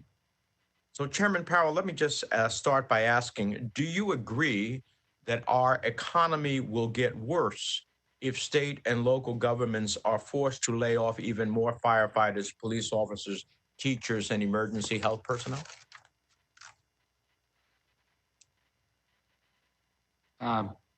Well, let me say what we are doing, Senator. We have a liquidity facility that is there to address the short-term liquidity needs that these entities have because of their loss of revenue due to the effects of the pandemic. And that's really the tool that we have to. I appreciate that, but that's not my question. My question is, if states, counties, municipalities continue on the path to lay off, we have 1 million laid off, even more. Just from a economic situation, doesn't that make the economic recovery even worse? Essentially, yes, Senator. And we have the evidence of the global financial crisis and the years afterward where state and local government layoffs and lack of hiring did weigh on economic growth during the period. Well, one of the tools we have to alleviate this problem is by using the money Congress provided in the CARES Act to bring down borrowing costs for our state and local governments so they can set the stage for a strong recovery. I was glad to see the Federal Reserve support local governments through the municipal lending facility, but frankly, I don't think it's enough. In a letter that I, Senators Tillis, Brown, and Murkowski sent to you and Secretary Mnuchin last week, we called on the Fed to establish another facility, one that would purchase medium and long-term municipal bonds, both directly from issuers as well as on the secondary market, and thereby ensure our state and local governments can continue to finance key public services and invest in infrastructure and other areas to jumpstart our economy and get Americans back to work. Will you commit to work on that proposal that the senators sent to you? Yes, we'll take a look at that, Senator. I will say, though, that generally with 13.3, what we're trying to do is address liquidity needs, and those are really longer-term funding needs. But notwithstanding that, we are taking a look. I appreciate that. In a speech last week, Mr. Chairman, you said, quote, additional fiscal support could be costly, but worth it if it helps avoid long-term economic damage and leaves us with a stronger recovery. The trade-off is, of course, for our elected representatives. And, I agree. The hit to our states, cities, and counties is tremendous, and it's not just specific to my state of New Jersey. Projections released by Moody's reveals that every state in the nation is already or will soon face historic budget shortfalls. Just to pick a few examples, they found that Ohio and Arizona are each facing a fiscal shock totaling about 20% of their entire state budget. And for some states, the numbers are even worse, like West Virginia, which is facing a 40% fiscal shock. Like you said, the Fed can't be expected to solve all of our problems. Yesterday, I introduced SMART Act, which is a bipartisan, 3 Republicans, 3 Democrats, to provide $500 billion in direct support to our state and local governments. It's the first bipartisan bill of its kind in the Senate. And I think when we have colleagues from Mississippi, Louisiana, and Maine on the Republican side, it's not a partisan issue. Would that be the type of solution that can get us back in terms of the states into fiscal recovery? Senator, we try to stick to our knitting over here, and you know that we've done what we can with the municipal liquidity facility, but those questions are really for elected representatives. Well, let me just close on this. A lot of minority-owned businesses are not getting access to the Paycheck Protection Program as we in Congress intended. I know the Secretary has been receptive. I hope you will be receptive as well to allowing community development, financial institutions, and minority development institutions get greater access to these programs and to the lending facility set up on the CARES Act, so these funds can reach businesses in low-income and underserved areas of our country. It's just still not happening. And I urge, the Secretary, I believe, has been rather receptive about this. I'd urge you, Mr. Chairman, to be receptive as well. Thank you. We'll next move to Senator Sass, who will be with us by telephone. And Senator Sass, I will tap at about 30 seconds left of your 5 minutes. You can proceed. Perfect. Thank you, Chairman. And gentlemen, thank you for both being here. Sorry that I'm in the hallway outside of a Judiciary Committee hearing, so don't have the Zoom camera here, but I'm grateful for both of your time and responsiveness on this. I want to start by asking about some of the recent cyber attacks. We've obviously seen an increase in schemes directed at financial institutions that have been active in trying to help with corona response. And I'm just curious as to if you have any update for us on the cybersecurity attacks we see in this space. Well, I would just comment on that we have a department within Treasury that is actively working on all these issues and coordinates and make sure that our infrastructure. I will just give a pitch for our Secret Service bill of moving the Secret Service back to the Treasury, because the issues I think they can help with is on these cyber-related issues. But I can assure you we have all the resources working on this jointly and take it very seriously.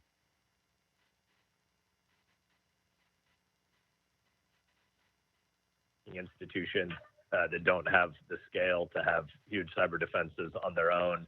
And when we see foreign actors doing stuff like this, it's obviously critical that we view this as a whole of society problem, not just these institutions alone. So thank you for your pledge to keep looking at that. Chairman Powell, The Fed has done a series of announcements over the last 2 months about the 13.3 lending facilities.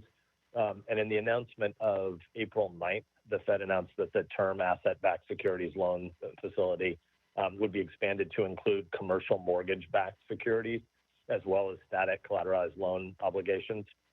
The Wall Street Journal described that expansion as, quote, the Fed will in effect be buying the worst shopping malls in the country and some of the most indebted companies, close quote. Could you give us your perspective on the Wall Street Journal's characterization of this expansion? And are they right about the risk levels with some of the commercial properties? Obviously, as America goes through this experience of Corona time, lots and lots of people are not just doing telecommuting and distancing for the present, but we see in Silicon Valley lots of companies planning to migrate their long-term strategy, and I would assume that's a bellwether of what we're going to see for commercial property across America. The taxpayer should not be on the hook for flooding into that space. Can you help us understand how you'd respond to the Wall Street Journal's argument? Sure. First, in TALF, we're supporting asset-backed securities markets broadly, which that's consumers, that's car loans, that's credit card loans, things like that. In addition to the CMBS you mentioned, now we're only buying the AAA rated piece, and we're only buying it with a good size haircut. So the credit risk is actually very, very low on this to us. And the same thing is true of the CLOs. That's helpful, the AAA point. Thanks, Chairman. Secretary Mnuchin, I want to go back to some China IP issues that you and I have discussed before. Obviously, the Chinese government has been stealing American intellectual property for decades to fuel its economic rise. And while we've indicted companies and individuals for cyber espionage and for some of the theft of this intellectual property, we rarely see any sanctions for these crimes. For instance, we've indicted Huawei and its subsidiaries and its CFO for a long list of crimes, from the theft of trade secrets to sanctions evasion to money laundering, but we haven't placed any sanctions on Huawei itself. How do you and the Treasury Department assess the costs and benefits of utilizing sanctions against some of the Chinese Communist Party's economic champions like Huawei that obviously are not really private sector companies? They built the business side, the sort of ostensibly private sector side of their organizations by stealing IP, but the back end of Huawei is obviously hooked in not just to the Communist Party, but to military intelligence. So why do we continue to treat these quote unquote companies as if they're really private sector? Where do you come down on the cost benefit analysis on utilizing sanctions? Well, I think as a matter of policy, and I've said this before, I don't comment on future sanctions actions, nor do I comment on specific sanctions on specific companies, although I will tell you that the issues related to Huawei, we do discuss on an interagency basis and do coordinate. I would also just comment that I've worked very closely with Ambassador Lighthizer, obviously on the China agreements, and forced technology transfer is a major issue that we've been combating.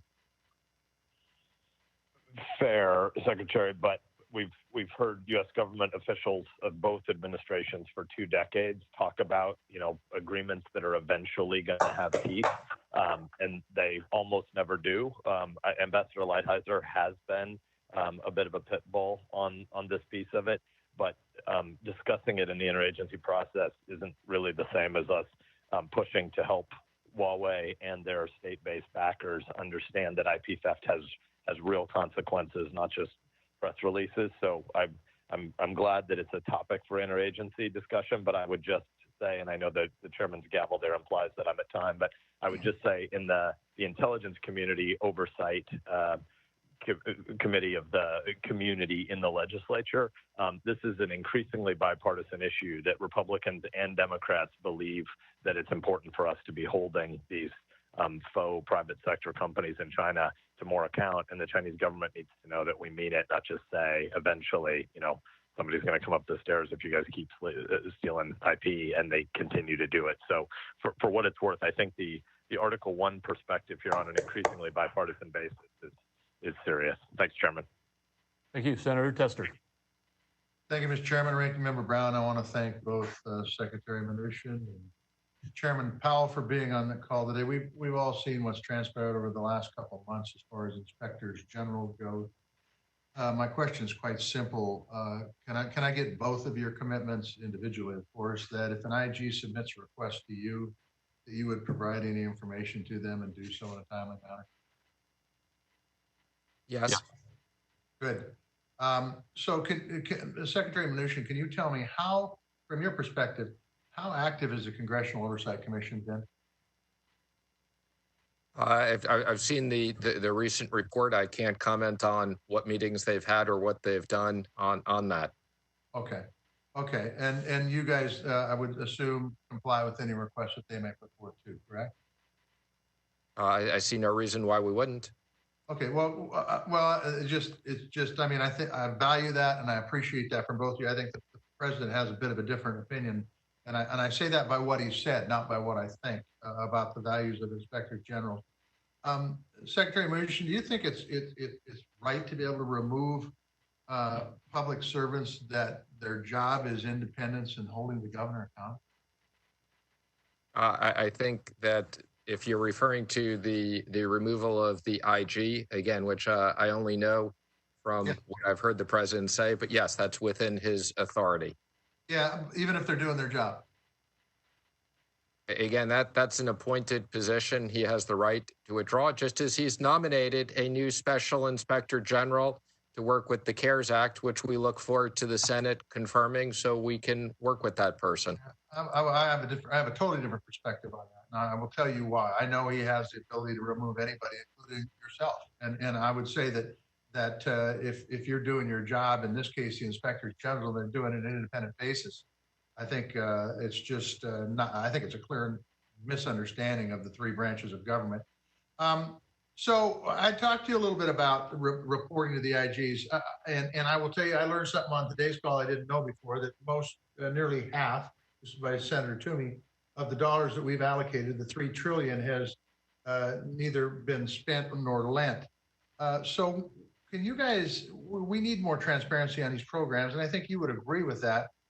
When can we see full information about who's getting the dollars? Well, let me just comment. When we negotiated this bipartisan deal, we agreed to unprecedented transparency. So we agreed to release things that are not required by 13.3. So I don't know why you haven't seen that.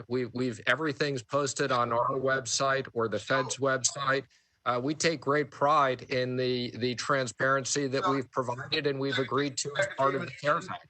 Secretary, you're saying that the information about who's getting the dollars and who's getting the money is already posted on your website. Again, what I've said is every single commitment we've made is listed on the website, every single term sheet. And so yes, to the extent every dollar that's gone out is being listed on your website, is what you said. That's what I heard. Again, within the CARES Act facilities with the Fed, when we do individual transactions through them, they are listed. Chairman Powell, I look forward to seeing that list, by the way, Secretary Mnuchin, and I'm going to go online and I'm going to search it, because I'm going to tell you that as much transparency as you said are with this program, as a senator from Montana, as a member of the Banking Committee, I'm not seeing any of it, quite frankly. I'm seeing general numbers. I am not seeing any of it. We will deal with that at a later date. Chairman Powell, I have a question for you. There's been $3 trillion been put out. Can you give me an idea how many dollars, because of the leveraging that the Fed used, has actually been infused in the economy?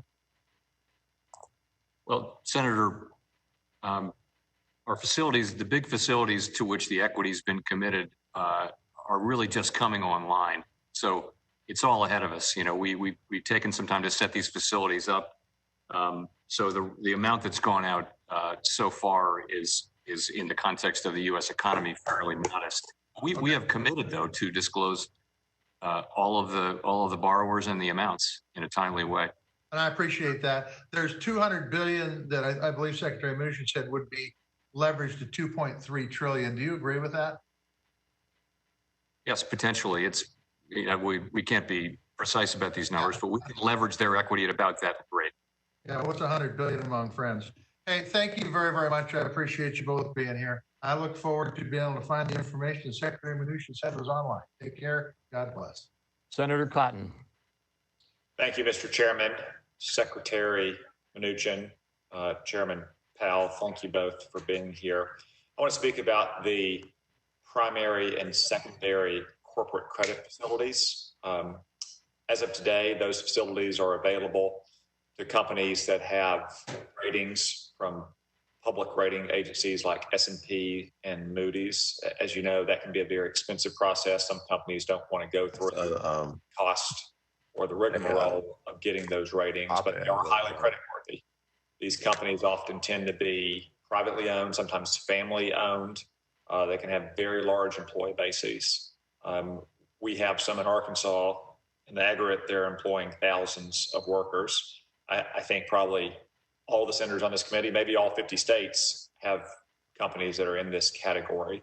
Oftentimes, they sell loans directly to insurance companies like life insurers that are rated by the National Association of Insurance Commissioners. Those ratings are high quality. They are the functional equivalent of a public ratings agency like an S&P or Moody's.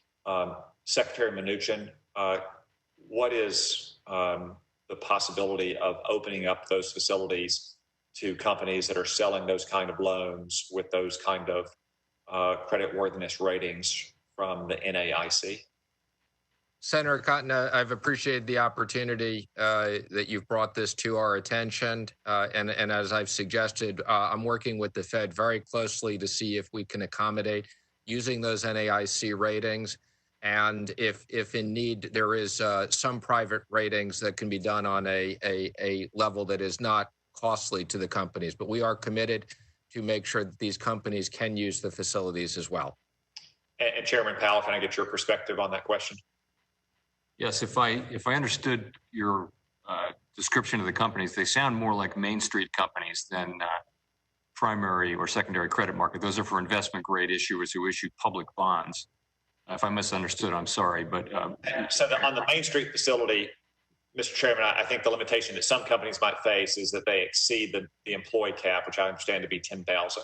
It is similar. It would be similar to the Main Street lending facility. Well, I'll just echo what Secretary Mnuchin said. We're working on this problem. Thank you for that. And Mr. Secretary, any thoughts on when that decision might be made so some of these companies can get the certainty on whether they'll have access to that facility or another facility or perhaps a brand new facility? I understand the importance of this, and I'll commit to try to get back to you within the next week. And we want to make sure that if there are companies that slip through these two facilities, the chair and I will work together to make sure that we deal with those issues, that they have funding. Okay, thank you both for that, and thank you for your work on this question over the last couple of weeks. Secretary Mnuchin, I want to turn to a question about the Paycheck Protection Program. It's a very specific question, but I got it coming in my office this morning from one of our small community lenders in Arkansas. I suspect many other of our lenders have the same question. I suspect that banks across all of our states have this question. The note we received said that we are required to file a PPP version of SBA Form 1502 by Friday for all the loans we funded, yet the guidance and format of the reporting requirements have not been issued. We are reaching a critical point in time. As you know, banks have to extract this information from our core, and that can be both time-consuming and tedious. We asked for a little more detail. That detail is as follows. Banks will have to extract these data points from our primary core software system. This will require programming to mine these data points, then merging into the required format. Then we have to inspect for accuracy. This will require several days to accomplish. It is not as simple as pushing a button and the data is populated. Mr. Secretary, given that this is Tuesday, the deadline for this is Friday, what's the prospect of getting more detailed guidance from the SBA as soon as possible, or perhaps pushing that deadline back a little bit so all of these smaller lending institutions will be able to comply with what you need?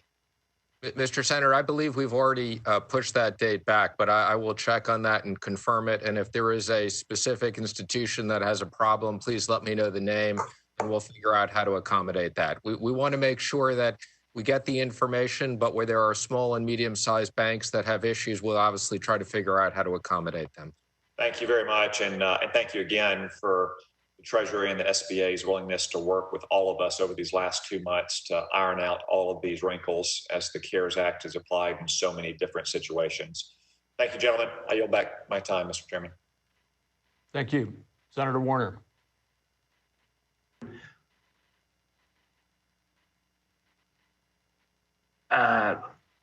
Can you hear me? Yes. Okay, great. Thank you. And thank you, gentlemen. I want to start, Chairman Powell, with some of the comments I think you've made, and I want to reinforce them. I think we all realize and understand that losing a job at any point in your lifetime is an enormous challenge. Losing a job in the midst of a recession could be, or depression, could be devastating.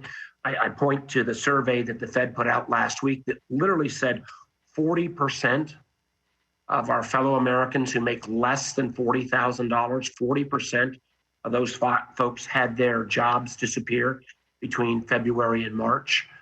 We all know as well that 36 million Americans were unemployed. We're at depression levels of unemployment. And I think statistics have always shown that particularly losing a job during a recession could actually incur long time income losses, up to 19% over the coming decade, some of the statistics that I've seen. So I'd again like you to take a moment to say, we have to measure overdoing versus underdoing, but with this type of devastation, with this type of pain disproportionately hitting low and moderate income Americans, can you speak to us of the results and the long-term scars this would present if we don't take aggressive action? Thank you. I'd be glad to. So there is clear evidence that when you have a situation where people are unemployed for long periods of time, that can permanently weigh on both their careers and their ability to go back to work, and also weigh on the economy for years.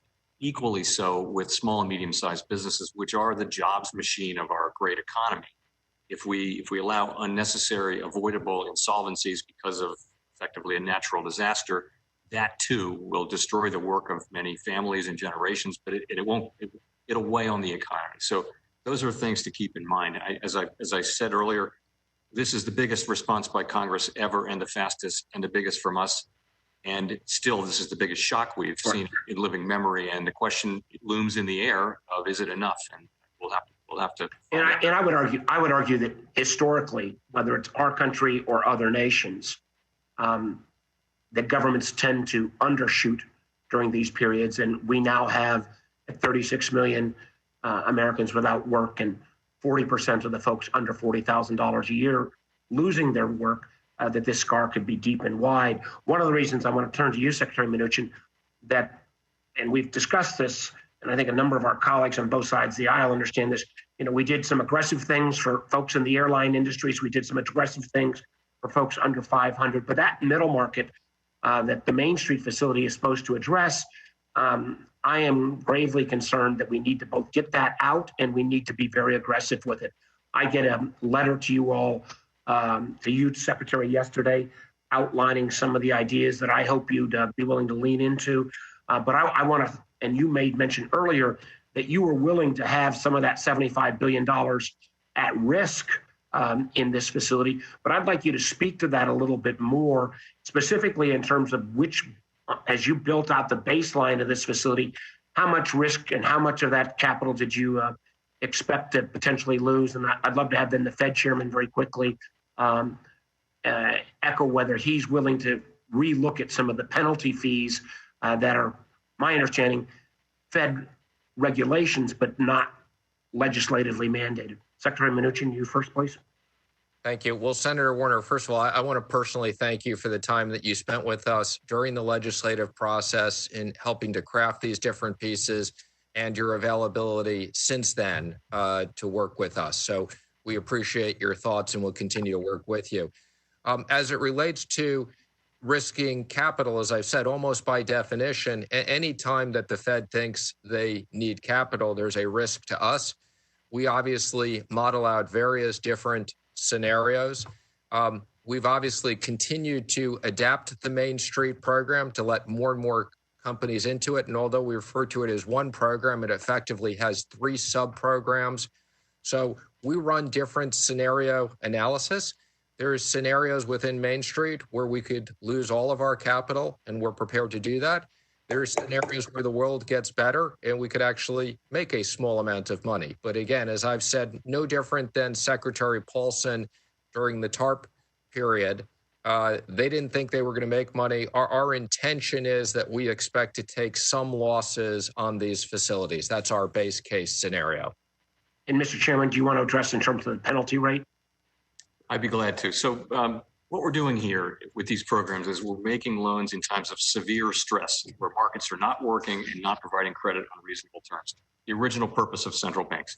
So what rate should we charge? And what we do is we charge a rate that is a little bit higher than the normal rate, but in most cases much below what the market is currently providing. That encourages prompt repayment.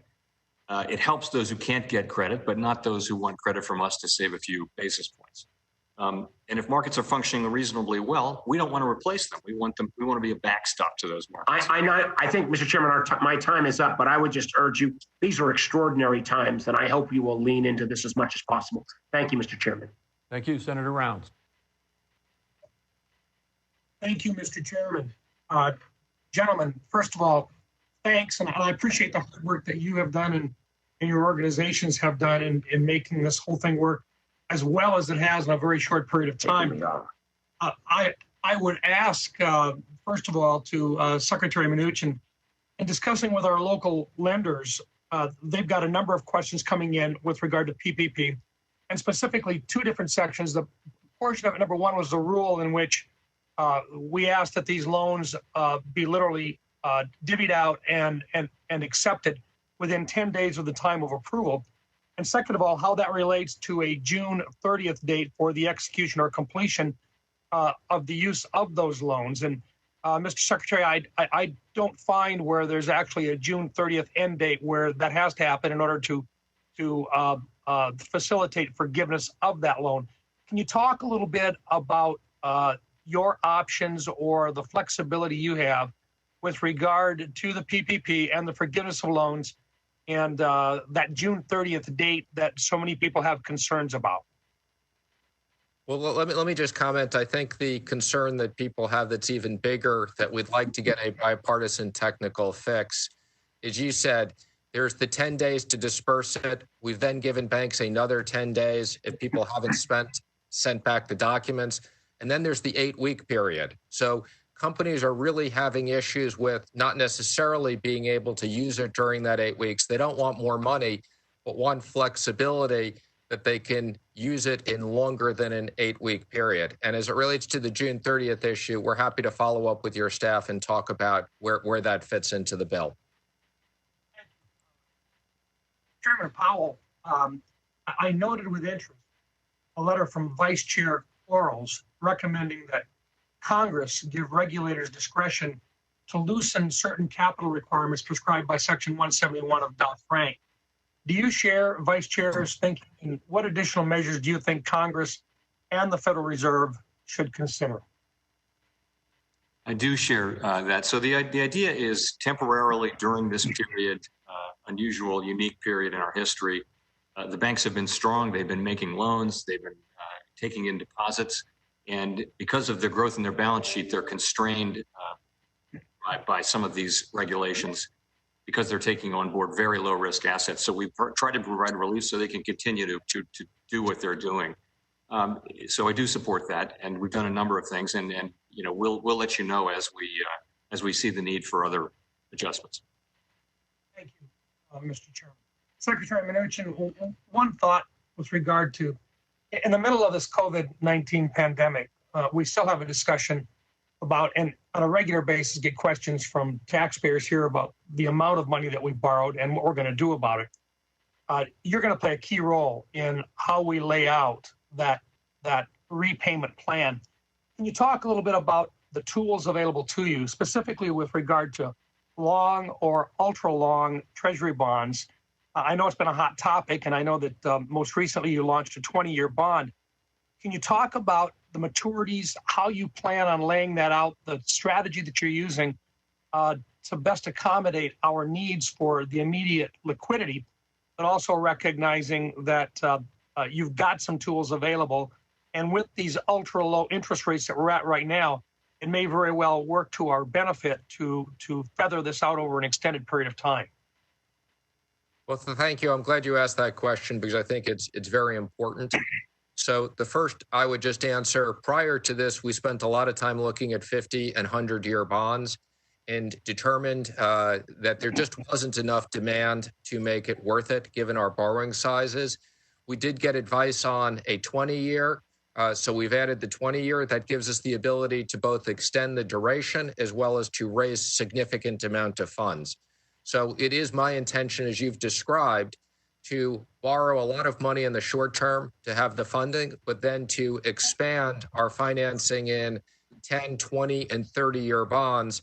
What I'd like to do is lock in a significant amount at very low interest rates so that the money we're borrowing can be paid back and dealt with over a long period of time. Thank you. Thank you. Thank you. Senator Warren. Thank you, Mr. Chairman. You know, today's hearing takes place in the worst economic crisis of our lifetimes. Unemployment is now at Great Depression levels. Nearly 40% of people making less than $40,000 lost their jobs in March alone. Businesses are shuttered and they may never reopen. Congress passed the CARES Act and put nearly $500 billion worth of taxpayer money and corporate bailout money in your hands. This is not the PPP or the Small Business Fund, but $500 billion for mid-sized and giant corporations. So I want to talk a little bit about where that money is going. The law gives Treasury and Federal Reserve the authority to write detailed rules determining which companies get taxpayer relief and how they can spend that money. And over the past few weeks, the Fed has been putting out these rules in the form of what you call term sheets. So Secretary Mnuchin, you have said that the jobs numbers will improve. In fact, on Fox News, you said, quote, "We will have a better third quarter, we will have a better fourth quarter, and next year is going to be a great year." Now, to make that happen, people are going to need jobs. So does this mean that you will require companies that receive the bailout money from the taxpayers to keep their workers on payroll? So let me just comment I have said publicly, and I'll say again, I think the job numbers will get worse before they get better. So I just want to be very clear that I think that June will be a very difficult quarter. As it relates to the CARES Act, I take great pride in the bipartisan support on these bills. And these specifics were negotiated on a bipartisan basis very clearly in each one of these programs. And it is our intent in the 13.3 facilities to fulfill both the spirit and the details of the law. So different facilities have different requirements. So I'm sorry, Secretary Mnuchin, that's not quite right. What the law specifically does is gives you the specific authority to determine the terms on which these loans are made and who's going to be able to get them for these mid-sized and giant corporations. And so I had a very simple question for you. You say the economy is going to recover. It's going to take jobs in order for that to happen. So what I want to know is, are you going to require companies that receive money from this $500 billion slush fund to have to keep people on payroll? It's a simple question, yes or no. Are you going to require that? First, let me say that our number one objective is keeping people employed. Good. So are you going to I want to be very clear on that. People who are getting taxpayer money? That's my question. Again, we negotiated very significant restrictions on employee compensation, on dividends, on buybacks. And in the Main Street facility, we have put in a provision that we expect people to use their best efforts to support jobs. But Chairman Powell... I'm sorry, I have very limited time here, Mr. Secretary. Let me understand what you're saying. In all the facilities that are not the Main Street facility, you're not putting in any requirement for payroll. And the Main Street facility is something about a commercial reasonable effort to be able to maintain jobs. In other words, if somebody if a corporation fires a bunch of people, then gets federal taxpayer money, you're fine with that. Or if they take a bunch of federal taxpayer money and then say, well, it didn't work out commercially for us, then they can fire people. So I take it your answer to my question that whether or not you're going to require as part of the terms of the loan that people be kept on payroll is no. Is that right, Secretary Mnuchin? That was discussed with people on both sides of the aisle, and determination was made at the time. Term sheets. I'm sorry, Secretary Mnuchin, I'm talking about your term sheets that you're putting out, and you're telling me you're not going to require any payroll. Let me ask you one more question. Taxpayers are on the hook here for nearly $500 billion. You're not going to require that they keep a single person on payroll. There are some rules, though, in the term sheets, as you identified earlier, like prohibiting companies from getting bailout money from double dipping in other CARES programs. And by law, companies that get this money are going to have to sign agreements certifying that they're in compliance. So, Secretary Mnuchin, here's what I want to know. Will you create a certification process that ensures that executives are held personally liable and are subject to criminal penalties if they provide false information or misuse bailout funds? And if you could be brief, Mr. Secretary. We will review that. And again, I would just comment on programs like the airline programs had very specific requirements to keep jobs, which was the intent of Congress. That's right. And the rest was left up to you. And what you're saying is that you won't do it. You know, we're in a situation where 35 million Americans have filed for unemployment. You're in charge of nearly $500 billion. You're boosting your Wall Street buddies, and you are leaving the American people behind. I think that's Senator Warren, I think that's a very unfair characterization.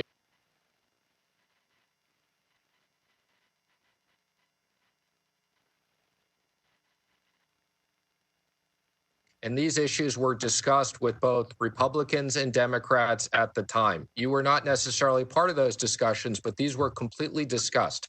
You were given the authority to determine the terms. You've said it yourself. You're putting out term sheets.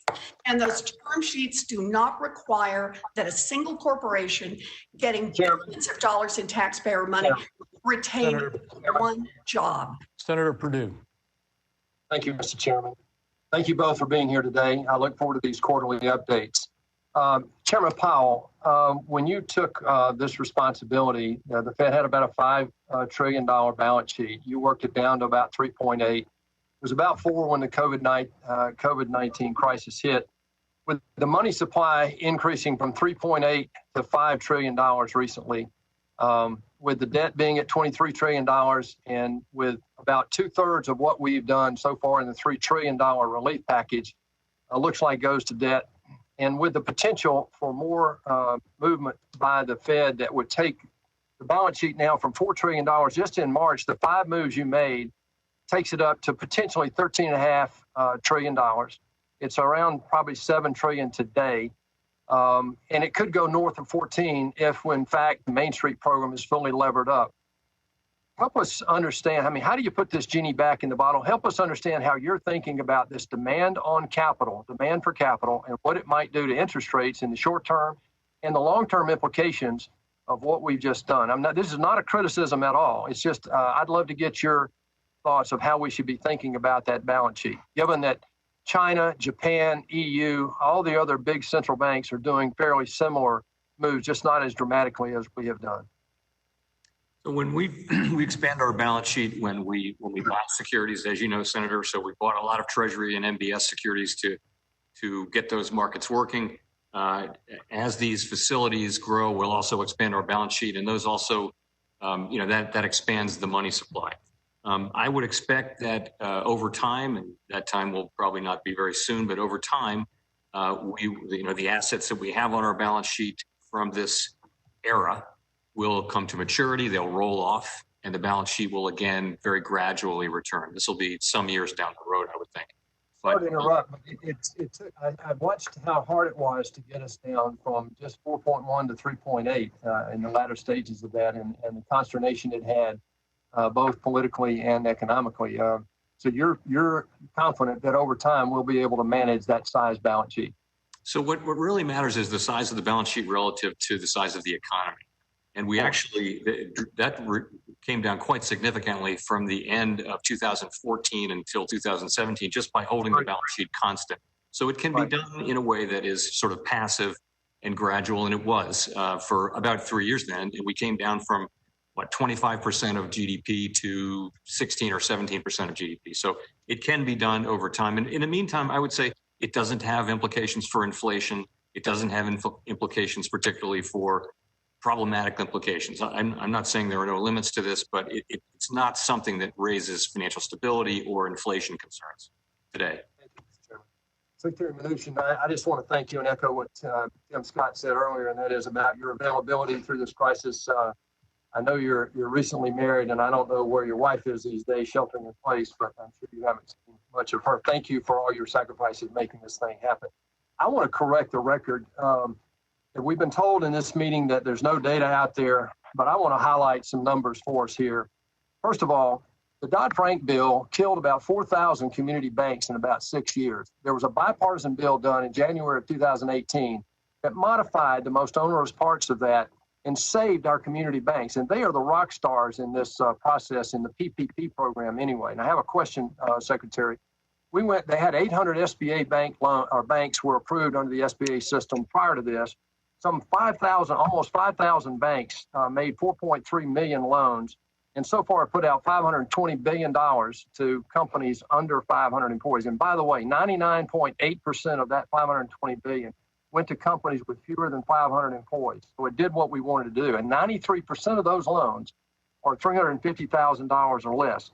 My problem is this, Secretary, is that I think we have on two levels, one in the bill itself and one that is happening now in what we've done here, is that we've disincented people to come back to work even now. And my state is beginning to open up. And by the way, safely. We have two constituent groups out there, the military and essential workers, to look at how they've managed their protocols and so forth while they manage through this crisis.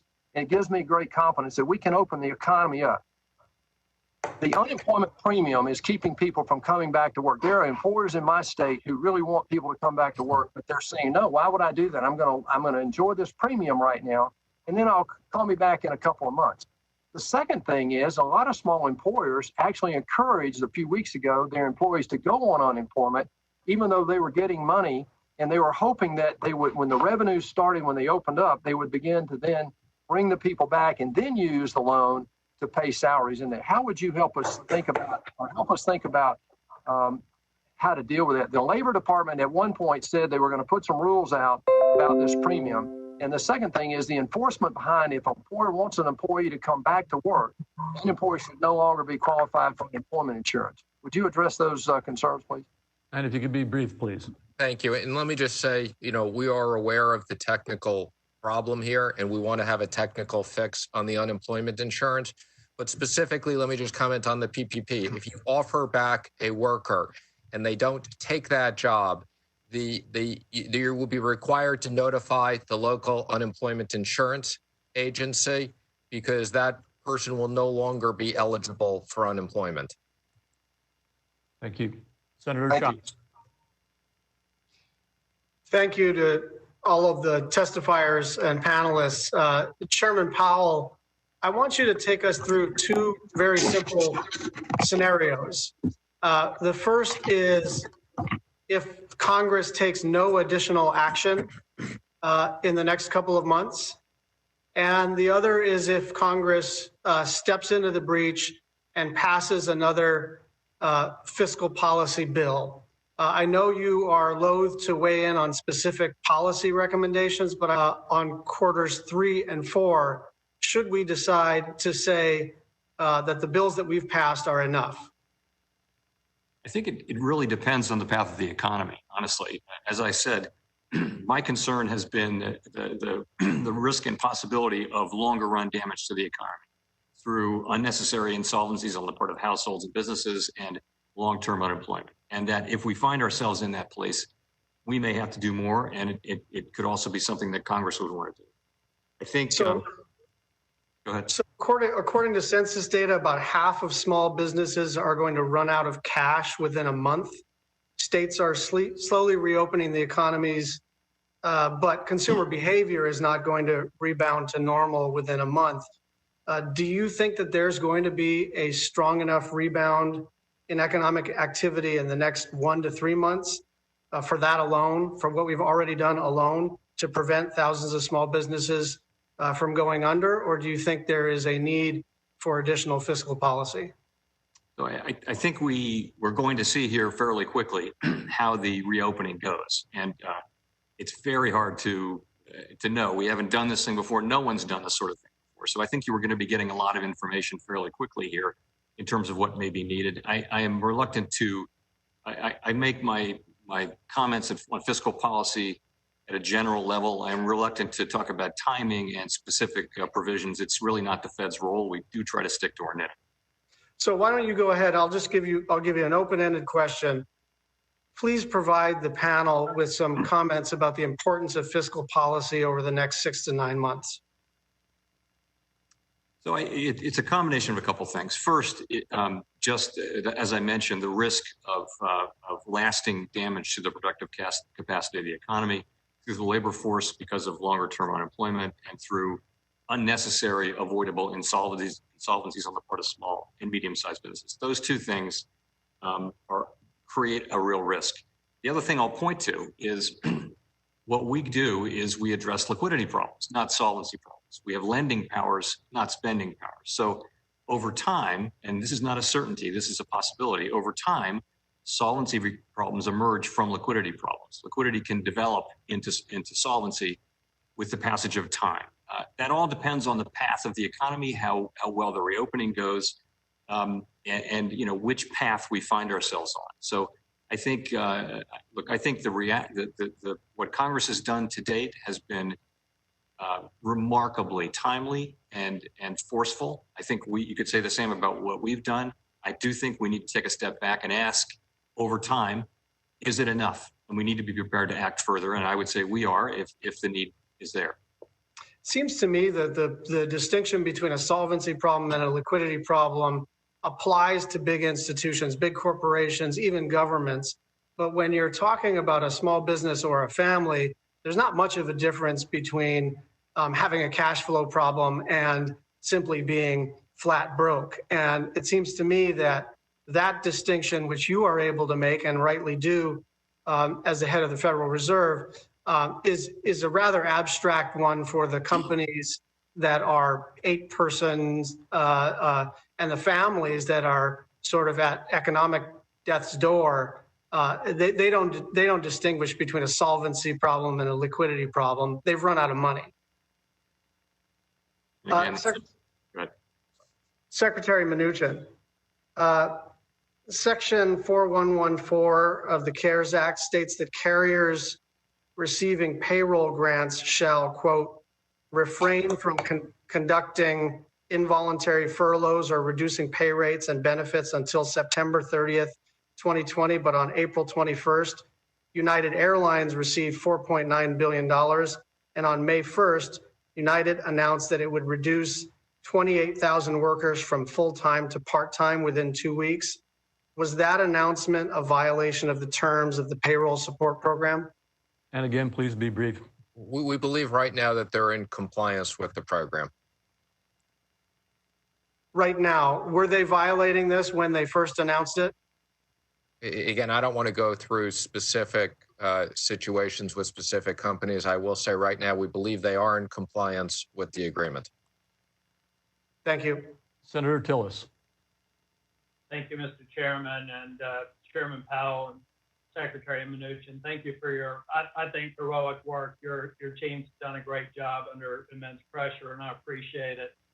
One thing I want to go back to, it was mentioned by some of my colleagues about the CMBS. I like the fact that the administration expanded to help recover legacy CMBS. I think that that's a good step. I personally believe that commercial real estate is under severe stress, and it's likely to get worse before we start seeing a turn and a more positive growth or more positive indicators from the economy. One thing that I am concerned with, Secretary Mnuchin, is right now it looks like we've only got about 15% of the from the American Hotel and Lodging Association, about 15% of forbearances of any kind from the CMBS servicers or service providers. That seems like a low number to me. One, I'd be curious if you think that that's low given the circumstances right now. And then what more we may need to do congressionally to get the servicers and the borrowers to the table. It does seem a bit low to me as well. We do have a structural problem of loans that are in securitizations and how they have to be dealt with the special servicers. So obviously, as it relates to the banks have much more flexibility, but this is a technical issue, and we may need to come back to Congress to work with you on a technical fix. Well, thank you. I'd like to hear about that. I think that we need to do it because I'm gravely concerned with the retail shopping, the hotel lodging industry, and those are industries that are largely going to lag behind some of the business startups that we're seeing in some states. So I'd be interested in your feedback. I was also kind of curious about the TALF program and potentially other areas where we should expand. I'm thinking about new issue CMBSs, RMBSs, installment loans. Have you thought about that? And have you also thought about less than AAA? We've thought about all of those, and I would just say, I want to thank the people at the Fed and the Treasury who have worked around the clock to get these facilities up and running. We've prioritized these, but I assure you, as the Fed chair and I have said, we will look at all of our options to make sure we support jobs across the spectrum. I'd particularly be interested. You don't have to expand on it here, but on new issues, I'm very interested in that and see what you're gaming out, what you think's within the realm of possibilities. Chairman Powell, do you have anything to add to that? No, just our commitment, as the Secretary suggested, to keep our minds open and looking at evolving those facilities as we learn more. Secretary Mnuchin, I have one question for you, then a final question for the both of you. I'm thinking more about the tax burden right now in middle-class households. Do you think any of our future work here should include a treatment for maybe a reduction in the tax burden for middle-class households, and whether or not that would be helpful? I think that's something that should be seriously considered. Now, the final one that I have, Chairman, I'm going to keep the time. I have a growing sense that we have a bit of a donut hole. Some businesses that are not quite right for the Paycheck Protection Program because of their size, they're not quite big enough for the nature of their business to be eligible for the upcoming Main Street lending facility. So have you all looked at, and Secretary Mnuchin, I appreciate what you said about the 8-week covered period. I think there are a lot of mechanics in there and what could be included as a forgivable portion of the proceeds. All of that we need to look at. We need to know fairly quickly. We know the covered period is going to take congressional action, but when we massage the PPP, that may fix the problem for some of these people I describe as being in the donut hole. But are you seeing that now? I mean, we don't have the full information on Main Street Lending Act, but I get a sense that there's going to be some people caught in between. And what are your thoughts about more we need to do there? That final question is for both you and Secretary Powell. I would say our objective is to make sure that there are people that don't fall out in between. So between the PPP, the EIDL loans, and the Main Street program, it is our objective to try to cover as many of those companies as possible. In fact, that's one of the reasons why we went to a smaller minimum loan level on the Main Street facility in the last turn of the term sheet. Thank you, Chairman Powell and Secretary Mnuchin. I also look forward to seeing the Main Street Lending Act mobilized in the coming couple of weeks. Thank you. Thank you, Mr. Chair. Thank you. Senator Van Hollen. Thank you, Mr. Chairman. Secretary Mnuchin, Chairman Powell recently acknowledged the need for additional fiscal relief, and just in this hearing acknowledged in response to Senator Menendez that state and local layoffs of police and firefighters, first responders, teachers will make a bad economic situation even worse. Do you agree with that assessment? Well, I've recently provided guidance on the $150 billion we sent to the states that they can use that money for police, fire, and first responders without restriction. So I hope there would be no layoffs as a result of that relief. That was our objective. Right. But in addition to them, so that just moves the burden onto other public service providers, including teachers, healthcare workers, public healthcare workers. Wouldn't you agree that layoffs of those workers or any workers just takes a bad situation and makes it worse? I think it does. But I think the question that Congress and the Senate needs to address is who should pay for that, which taxing authority, whether it's the states or the federal government. And I look forward to working with the Senate on a bipartisan basis to address these issues. Mnuchin, you said which taxing authority. As you know, states have balanced budget requirements. The federal government doesn't. We just borrowed $3 trillion. It seems to me we need to take action here to prevent a bad situation from getting even worse. Let me ask you about the PPP program. A bipartisan group of senators have written and spoken to you about some of the unilateral and unnecessary conditions the Treasury regulations imposed on PPP. In fact, the Small Business Administration, IG, recently said that the 25% limit on forgiveness for fixed costs did, quote, not align with the language in the statute. Senator Rounds just raised another issue, which is a design flaw in the statute, in my view, regarding the June 30th deadline for qualifying for full forgiveness. The House in the HEROES Act reformed both of these provisions. Do you agree with the changes that the House made in the HEROES Act with respect to PPP? I'm not familiar with their specific language, but I'm happy to look at it. But I do want to comment on this 75% issue. And SBA wrote back to the IG to disagree with that. And I've spoken to both Cardin and Rubio on this. The program was designed for 8 weeks plus overhead. Mr. Secretary, I know what your position is. I just wanted to highlight the position of the Inspector General of the SBA. And in my view, you can't find that 25% limitation anywhere in the statute. I challenge anyone to take a look and find it there. I would ask you to take a look at the Rebuilding Main Street initiative that a number of us have put forward. I do think it can get bipartisan support and look forward to your responses there. Let me turn to Chairman Powell and just say that I believe that overall the Fed has acted quickly and for the most part necessarily and appropriately, but I have serious concerns about the actions you've taken with respect to the secondary market facility with respect to junk bonds.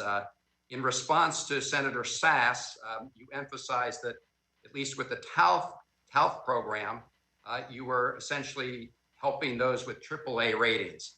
But when you look at the secondary market facility, you have purchased junk bonds, and we have this strange situation where the same day we had unprecedented damage in terms of unemployment numbers, the stock market was in fact going up. And you pointed out that most of the people being hurt are those earning less than $40,000 a year. In fact, 40% of them have lost jobs. And it's not clear to me why putting money into junk bonds is helping folks on Main Street. In fact, it puts the public in a first loss position behind even the most subordinated bondholder and uses public funds to take on years and even decades of future cash flows with the price risk. Can you respond to that concern? Thanks. I'd be glad to. So the only high yield bonds that we can buy are those of companies that were investment grade on March 22, but that have been downgraded, so-called fallen angels. These are some, in many cases, very large U.S. companies with many, many thousands of employees. And we made them eligible for the investment grade for the primary market corporate credit facility. And we don't want to have a cliff there where the investment grade markets are working well, but the leverage markets are not, non-investment grade markets are not. So we made a very limited, narrow set of actions to support market function in those markets, including buying ETFs, exchange traded funds. That's a portfolio effect, and that's had an effect to improve market function there. We may have to be lending money to those companies, but even better, they can borrow themselves now. And that's a lot of that has been happening, and that's a really good thing. So that's kind of why we did it. And it's a fairly narrow intervention. We're not buying junk bonds generally across the board at all. Mr. Chairman, if I could just follow up briefly. I think a lot of those bonds were already in trouble before the intervention, and their trouble was not directly related to the pandemic. And if you could get back to me and just show me where the Fed has the authority to purchase this kind of below investment grade instruments, I'd appreciate it. Thank you. Senator Kennedy. Chairman Powell, do you believe that states and cities are going to experience revenue shortfalls as a result of the economic lockdown, try to contain the spread of the coronavirus? Yes, Senator, I do think that's what we're seeing. Do you think they're going to be substantial? Yes, I do. Is your municipal liquidity facility set up? Yes, it is. Well, we're probably 10 days away, 2 weeks away from it actually being operational, but not quite yet. And as I understand it, you basically will buy short-term paper like revenue anticipation notes from the states, which will allow those states to issue that short-term paper at a lower interest rate. Am I correct? Well, they'll be able to issue it at all in many cases. So yes, we're supporting market function there.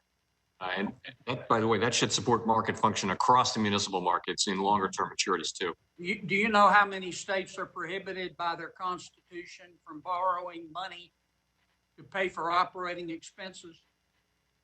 I think 49 states have a balanced budget amendment or balanced budget requirement. I think that's yes, right. sir. But a lot of states have, in their state constitutions, they're prohibited from borrowing money to operate government. They can borrow money to build things, but not to operate government. You aware of that? Well, I thought most states could borrow during the course of a year for maturities of less than a year to smooth out the inflow of cash, revenue anticipation notes, tax anticipation notes. Right. Have you had a lot of inquiries about the municipal liquidity facility? Yes, Senator, we sure have. Secretary Mnuchin, do you agree with what the chairman said? Yes. Okay. Let me offer you an observation, Mr. Secretary. I'm not expecting you to comment on it. It looks to me like the game plan is to have Senator McConnell, Senator Schumer, Leader McCarthy, Speaker Pelosi, and you go off and negotiate a deal on the next package, if there is one. And then you will bring that deal back to the Republicans and Democrats in both houses. And if the past is any indication, the Republicans and Democrats in both houses who don't get to participate in the negotiations will moan and groan and complain and then moo and follow their leaders in the chute like cattle. I'm not sure that's going to work this time. I think that whatever deal y'all come up with is going to receive serious pushback from both Republicans and Democrats in both houses for a variety of reasons. I could, of course, be wrong, but I doubt it. Why would we not agree to allow the states to use the $150 billion that we have already appropriated to them to address shortfalls in their revenue base as a result of the coronavirus? Well, Senator Kennedy, I just want to comment on the first thing. I have no intention of doing what you've just described, nor do I think I did that in the past. Secretary. It's been done in the past. It was done last time. I'm not being critical of you. In all fairness, Senator Kennedy, there were at least 20 or 30 senators of both Republicans and Democrats that participated in the detailed analysis of the last bill. Well, I understand, but there are a lot more members of the House and the Senate. And I'm not being critical. I'm just telling you, that's the way it works around here, and we all know it. Why would you not be supportive? We've already spent $150 billion in the CARES Act. The states have it. We know they're going to have shortfalls. We may not be able to pass another bill. I think it's less than 50% chance of passing another bill. Why would we not allow states, without appropriating any new money, to use that money to address revenue shortfalls that you and the chairman of the Fed both agree are going to exist and be substantial? And why would we not do that today? Well, Senator Kennedy, I appreciate your bill, and I know I had the opportunity to meet with you and other senators with the president. And if there's bipartisan support for that, I'm sure that the president and I would look forward to that. What would it take for you to agree to support it? How do I demonstrate bipartisan support? Again, I think I have a call scheduled with you later today, so I'm happy to talk to you more about it. But again, I think the president and I have said if there is bipartisan support for this and the money has already been allocated, that is something that I assume we'd very seriously go along with. But again, there has to be broad bipartisan support. Right. How about if there were 60 votes in the Senate? Would you consider that bipartisan support? Now, would you please be brief? Again, I would just say I appreciate. How much time do I have? You're a minute and 15 seconds over. I'm sorry. I can't see my clock. We're going to have to figure that out. Several have had that problem. Could you have him answer that one for me, Mr. Secretary, Mr. Chairman? Again, I leave the details to you and the senators there. I appreciate the unanimous support we had previously, but I leave that to you. I'm sorry I went over, Mr. Chairman. No problem. Senator Cortez Masto, can you see your clock? Good. For joining us. Let me start with Chairman Powell. Chairman Powell, interesting conversation we're having with Senator Schatz on the liquidity problems versus the solvency problems. I do know that you have highlighted that some of the sectors, airlines and hospitality, are in rough financial shape. Because I come from Nevada and it is a hospitality-generated state where we get most of our revenue, can you speak to the challenges that hospitality and tourism sectors face right now?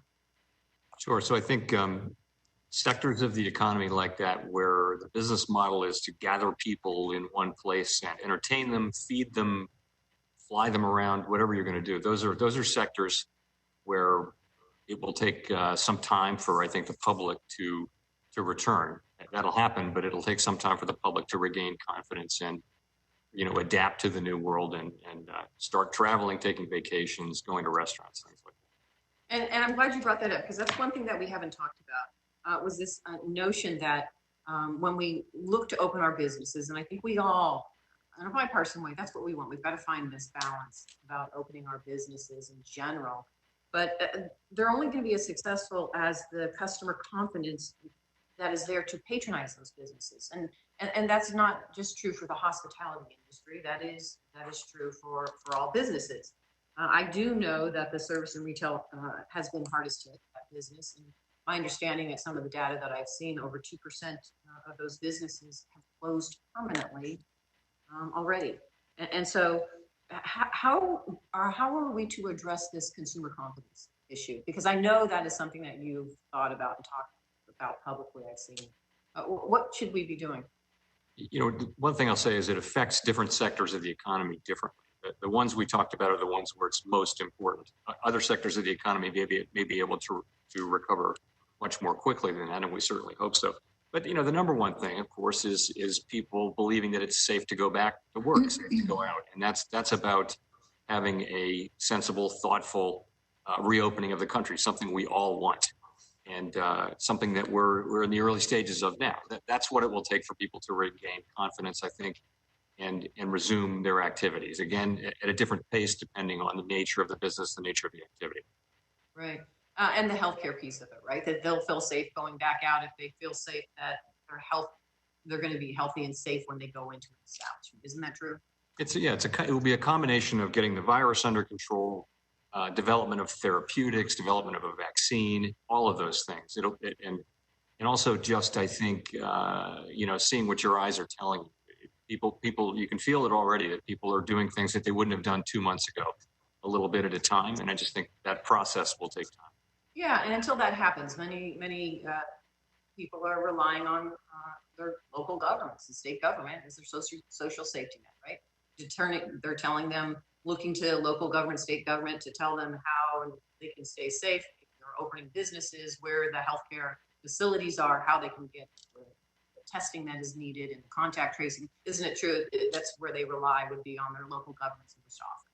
Yes, and I think that's where the decisions will be made, is at state and local government, also businesses, individual businesses. We talk to a lot of businesses and nonprofits and leaders in all those areas. And what I feel like is, certainly for the larger ones, there's a very thoughtful process going on about this. But ultimately, people will make their own minds up. You can change the formal social distancing measures, but ultimately people are going to decide what they should and shouldn't do with themselves and with their families. And I think that will boil down to having pretty good confidence that it's safe to go out. Yeah, and I agree with you. And I also know, at least in my state, that many are waiting and relying on their state and local governments to weigh in and help them make those determinations and set those guidelines and make sure their communities are safe. That's why funding for our state and local governments is so important. And I cannot stress that enough, not only in the next fiscal package that needs to come into state and local governments, but you also touched on it, the municipal lending facility. I would like to see more of that available to smaller populated states and local governments. Nevada has 3 million population. There has to be a way to also give them the opportunity to get the liquidity or the funds that they need to ensure that they're providing that safety net, that social safety net to consumers in general. I know my time is up. Secretary Mnuchin, I have questions for you as well. I will submit those for the record. Thank you both for joining us today. Thank you. Before I move to Senator McSally, I'll announce to those remaining that a vote started about 10 minutes ago, and we still have a number left to go. So I ask you to please pay attention to the clock. Sorry that it just turns out this way at the end of these hearings. Senator McSally. Thank you, Mr. Chairman. Chairman Powell, Secretary Mnuchin, good to see you virtually. I want to talk about China. As we know, they unleashed this virus on America and the world with their classic communist cover-up, deception, continued propaganda campaign, costing now over 90,000 American lives, 35 million Americans losing their jobs so far. We don't know who patient zero is. They destroyed samples. They silenced doctors. They kicked out journalists.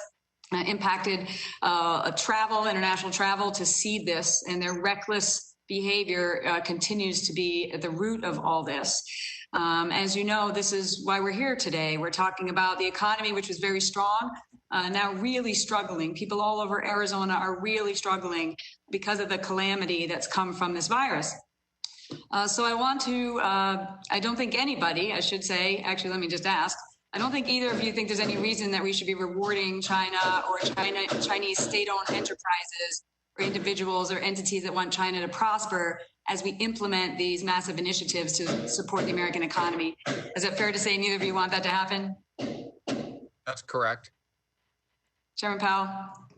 Senator McSally, that's really not a question for me. We're at the economic response to this. I know, but none of us as Americans want to see, China or Chinese-owned enterprises prospering. So I want to talk about a company called BlackRock. On March 24th, the Federal Reserve Bank of New York retained BlackRock as the financial agent to operationalize and transact with primary dealers. in the primary market corporate credit facility and the secondary market corporate credit facility. As you know, these facilities serve as markets for companies to sell bonds and obtain loans during this situation, this downturn.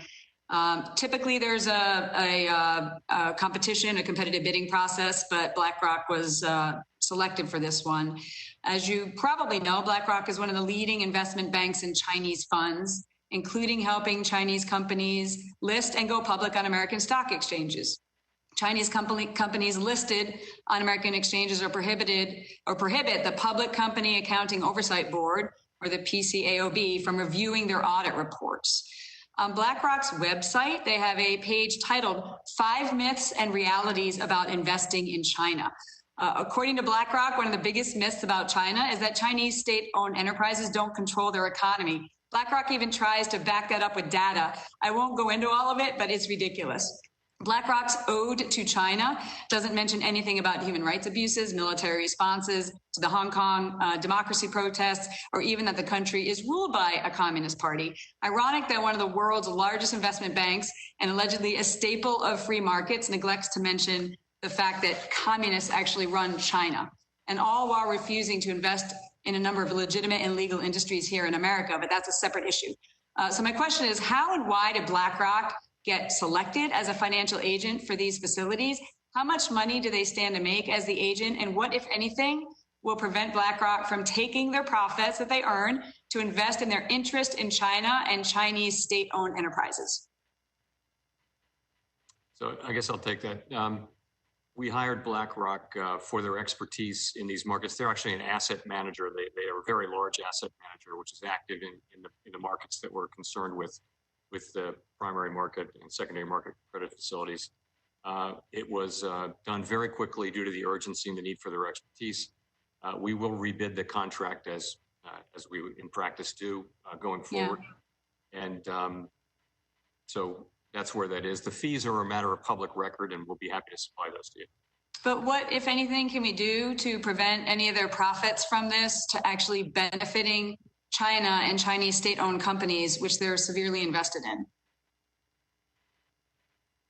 You know, I would just say this: all large asset managers buy Chinese securities. These are global asset managers. It's in no way. I'm not here to defend or criticize them for that. It's just, it's not really relevant to the work we want them to do. What we're trying to do is create conditions in which U.S. workers can keep their jobs or return to them. And that's what our sole focus is. We're not trying to reach out for other public policy objectives or deviate from that. We have a laser focus on that.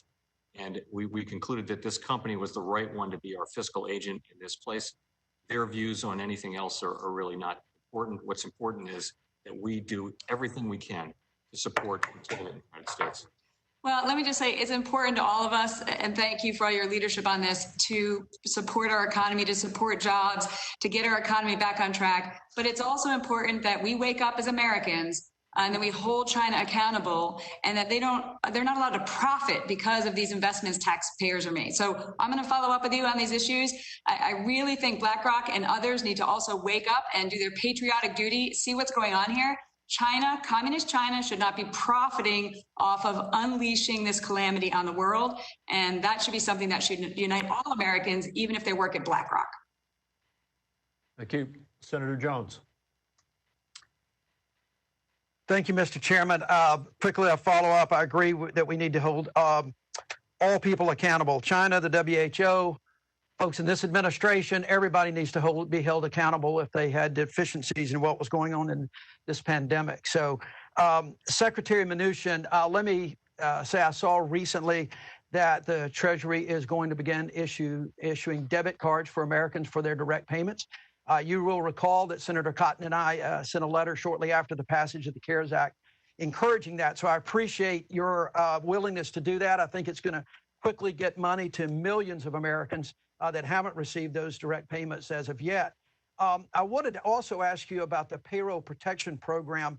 As we've talked about a little bit early on in the first round of funding, there were some problems with the banks, and there were underserved communities that are not getting their funds. And I think we've tried to correct that and doing much better. But the SBA Inspector General issued a report in the wake of that that recommended that the agency start collecting demographic information on who got those loans. Can you commit to work with the SBA administrator to make collecting demographic information mandatory for these PPP loans so that there is that much needed transparency? Well, I can tell you in the forms that the lenders are required, there is demographic information. We've been advised to make that optional and not mandatory. But we very much hope that people provide that. And let me just say, we're very much committed to make sure that we serve the underserved communities with the money we have left. Great, thank you.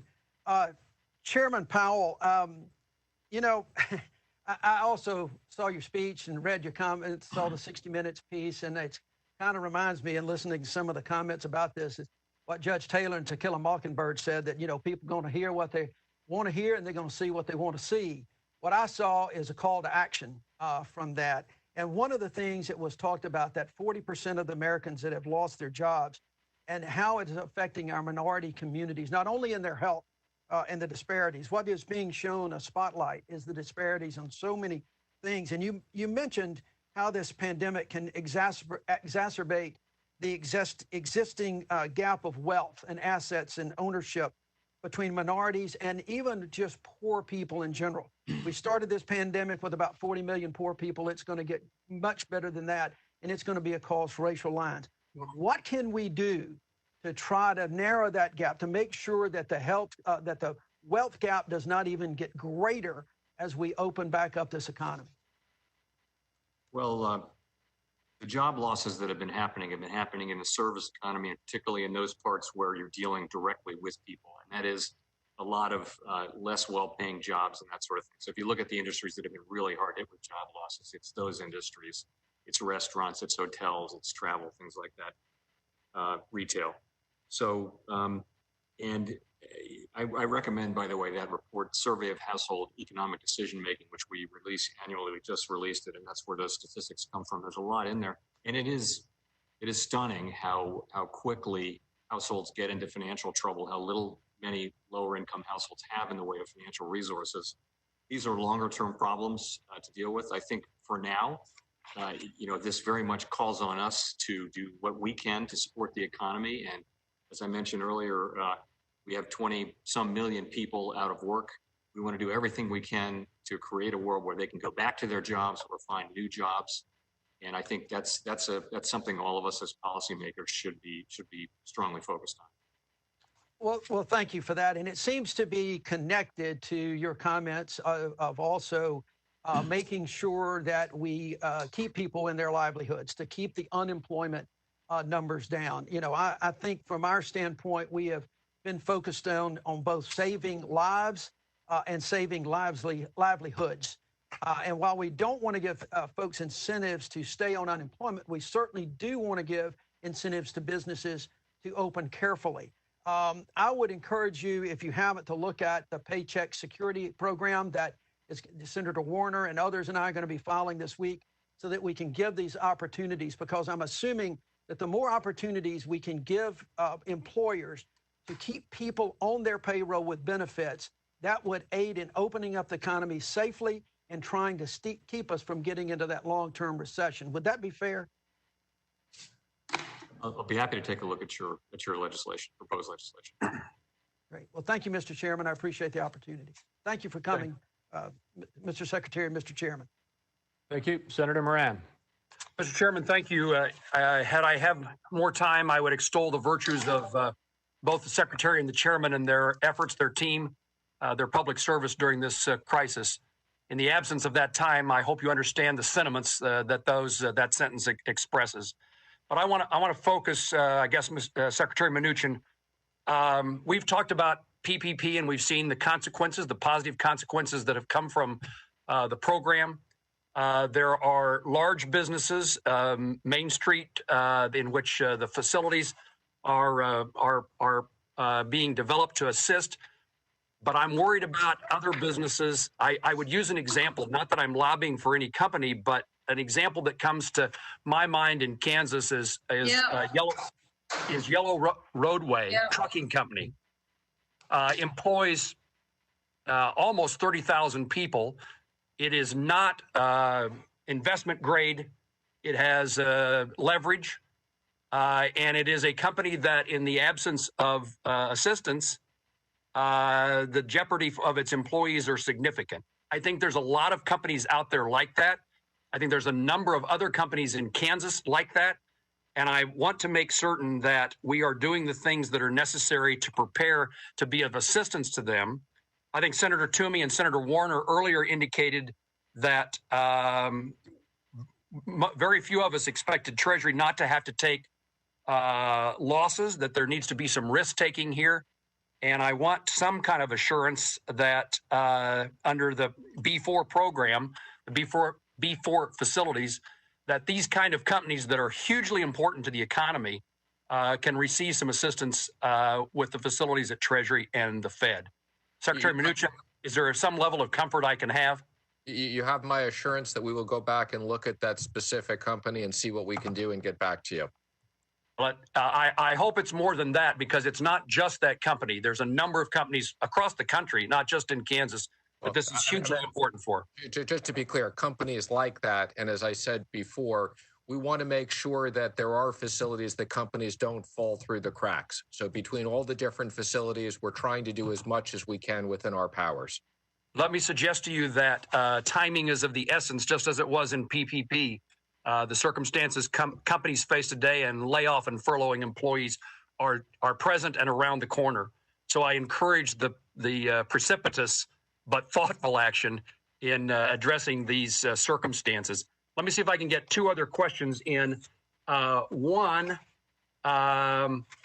do we have a time frame, Mr. Secretary, for further guidance regarding PPP loan forgiveness?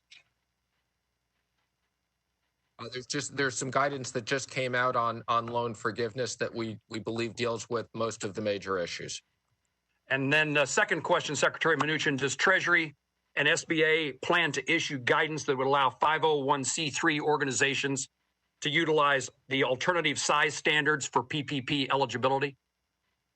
We're reviewing that specific request. So we've had that request and we're reviewing it carefully.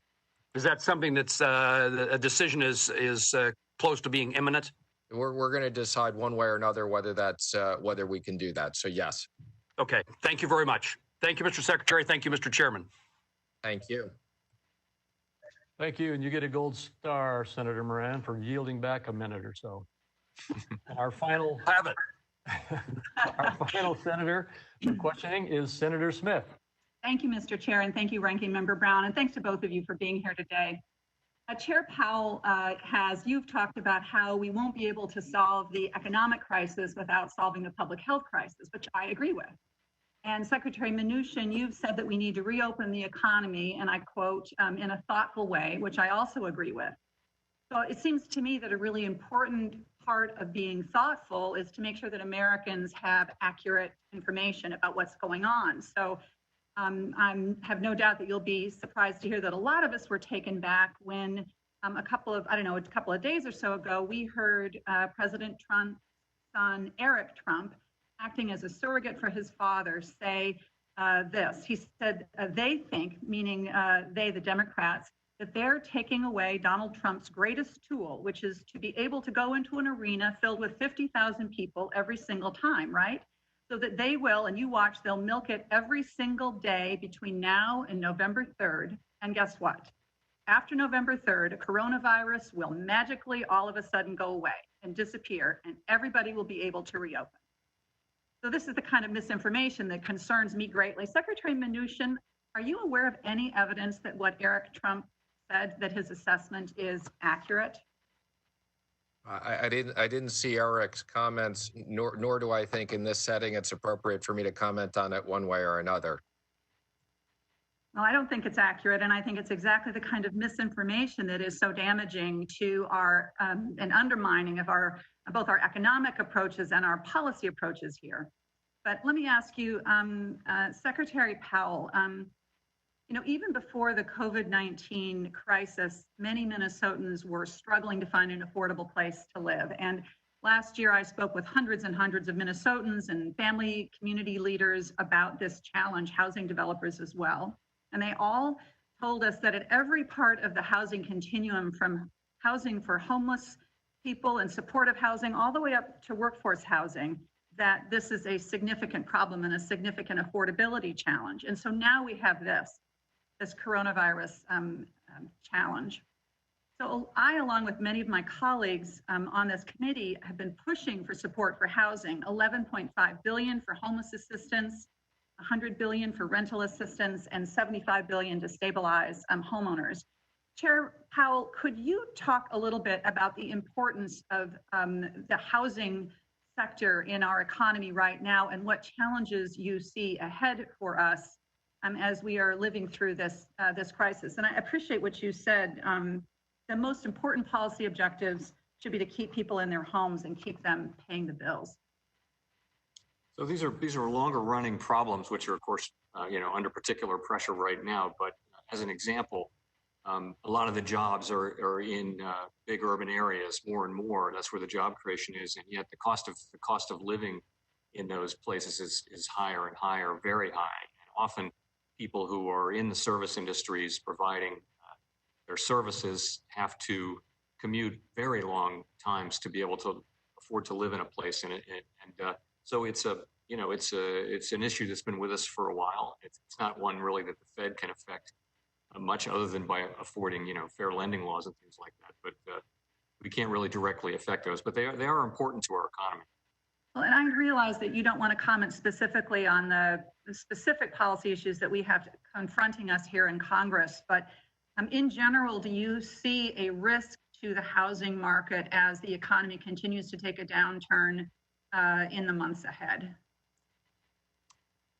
Well, I think there are multiple risks. One is just to the extent forbearance doesn't do the job, you may have people losing their homes. That's something, given that this is a natural disaster in a way, that's something that would be great to avoid. You also see the housing industry coming, I won't say to a halt, but under great pressure. Activity being slowly, that's a lot of jobs right there. So I think, really it comes down to sensibly, thoughtfully opening up the economy in a way that builds confidence and keeps people safe. I think that's really important that we do that well. And if we do, these other things will take care of themselves over time. This is an issue that I think we should continue to work on and talk about the challenges that people will have if they do lose their home, the ripple effect of people not being able to pay their rent or their mortgage, and then the impact that has all the way up through the housing continuum, I think is a great concern. And if you don't have a safe place to live, then nothing else in your life works. I believe that this is something that's really important for us to address in the next package. Thank you very much, Mr. Chair. Thank you, Senator Smith. And we have also been joined now by Senator Sinema. So she will be the last questioner. She will be with us on audio only. And thank you, Senator Sinema. If you finish in your 5 minutes, I may make it to the vote. Well, thank you, Mr. Chairman, and thank you to our witnesses for being here today. Everyday Arizonans from every corner of my state are worried about their health and their future. And that's why my office has doubled our state team to better serve Arizonans during this difficult time. Our goal is to offer top-notch constituent services, connecting Arizonans with resources, and going the extra mile to ensure they get the assistance they need. I'm glad that we're having an oversight hearing today because robust congressional oversight is critical to ensuring we know where the CARES Act money is going and how it's going to be spent. It's also vital to ensuring that Arizonans are not stuck in government bureaucracy. I'm focused on cutting through that red tape to help Arizonans. My first question is for Secretary Mnuchin. Let's start with the economic injury disaster loans. I sent you and Administrator Carranza a letter on April 17th outlining my concerns with how the administration has run this program. I have not received a response. The CARES Act promises small businesses a $10,000 loan advance within 3 days of their application.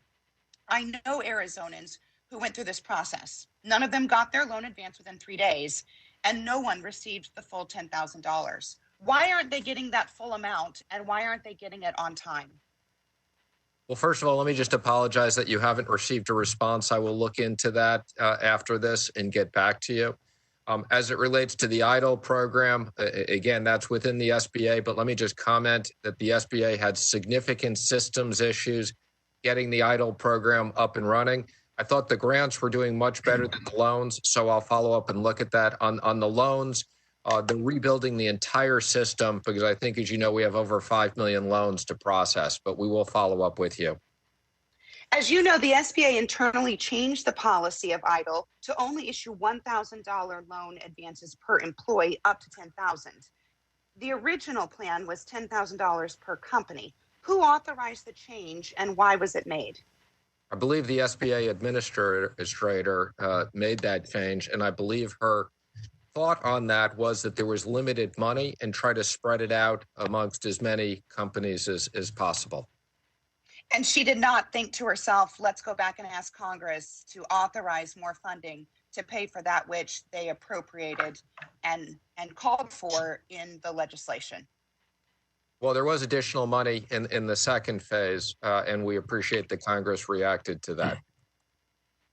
Okay, but Secretary, my question is that the SBA made this internal change without getting authorization from Congress. And if they're saying they did it because they didn't have enough money, we then gave more money and they still haven't used it to give that money to people as promised as the $10,000 in the original legislation.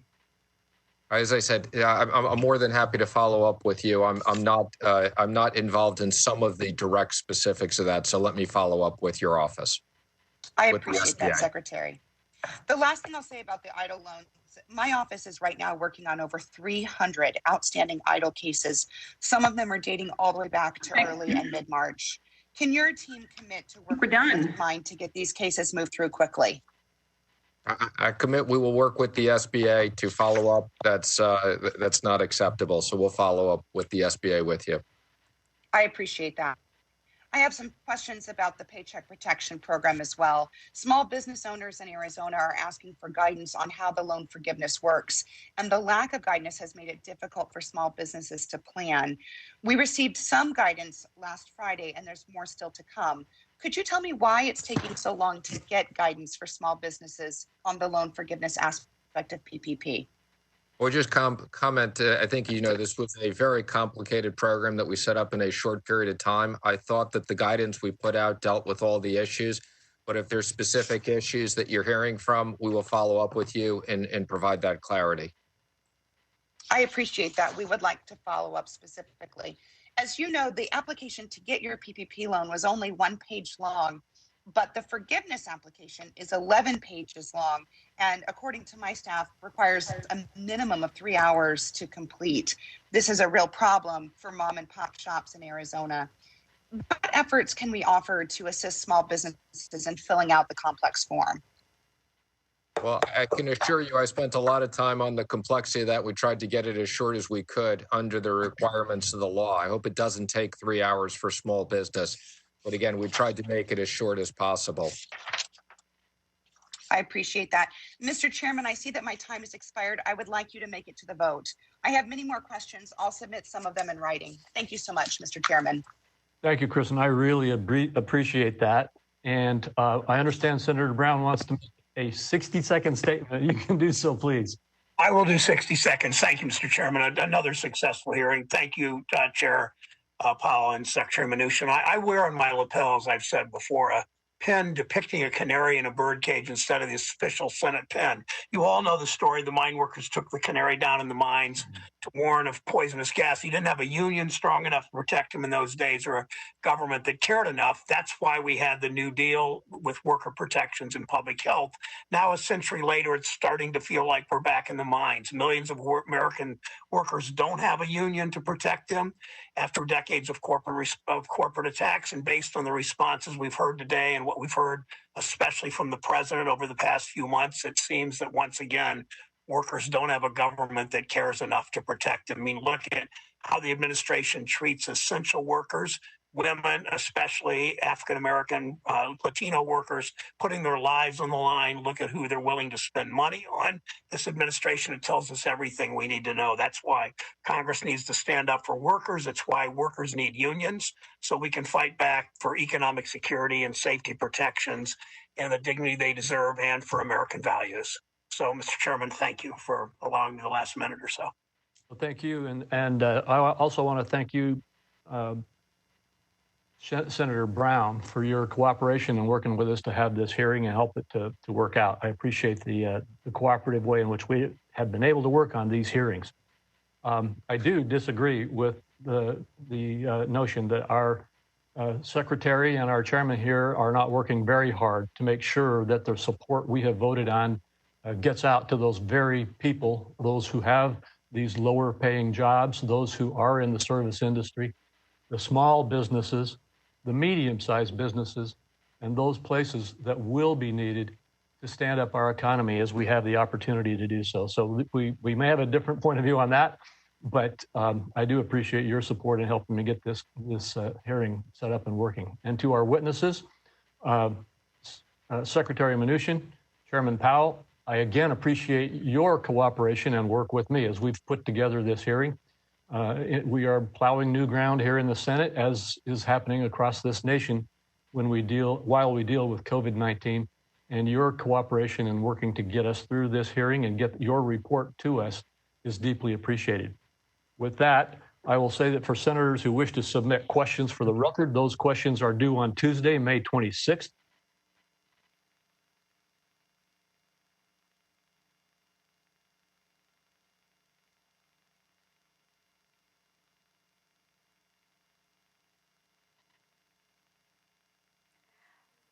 Hi, everyone.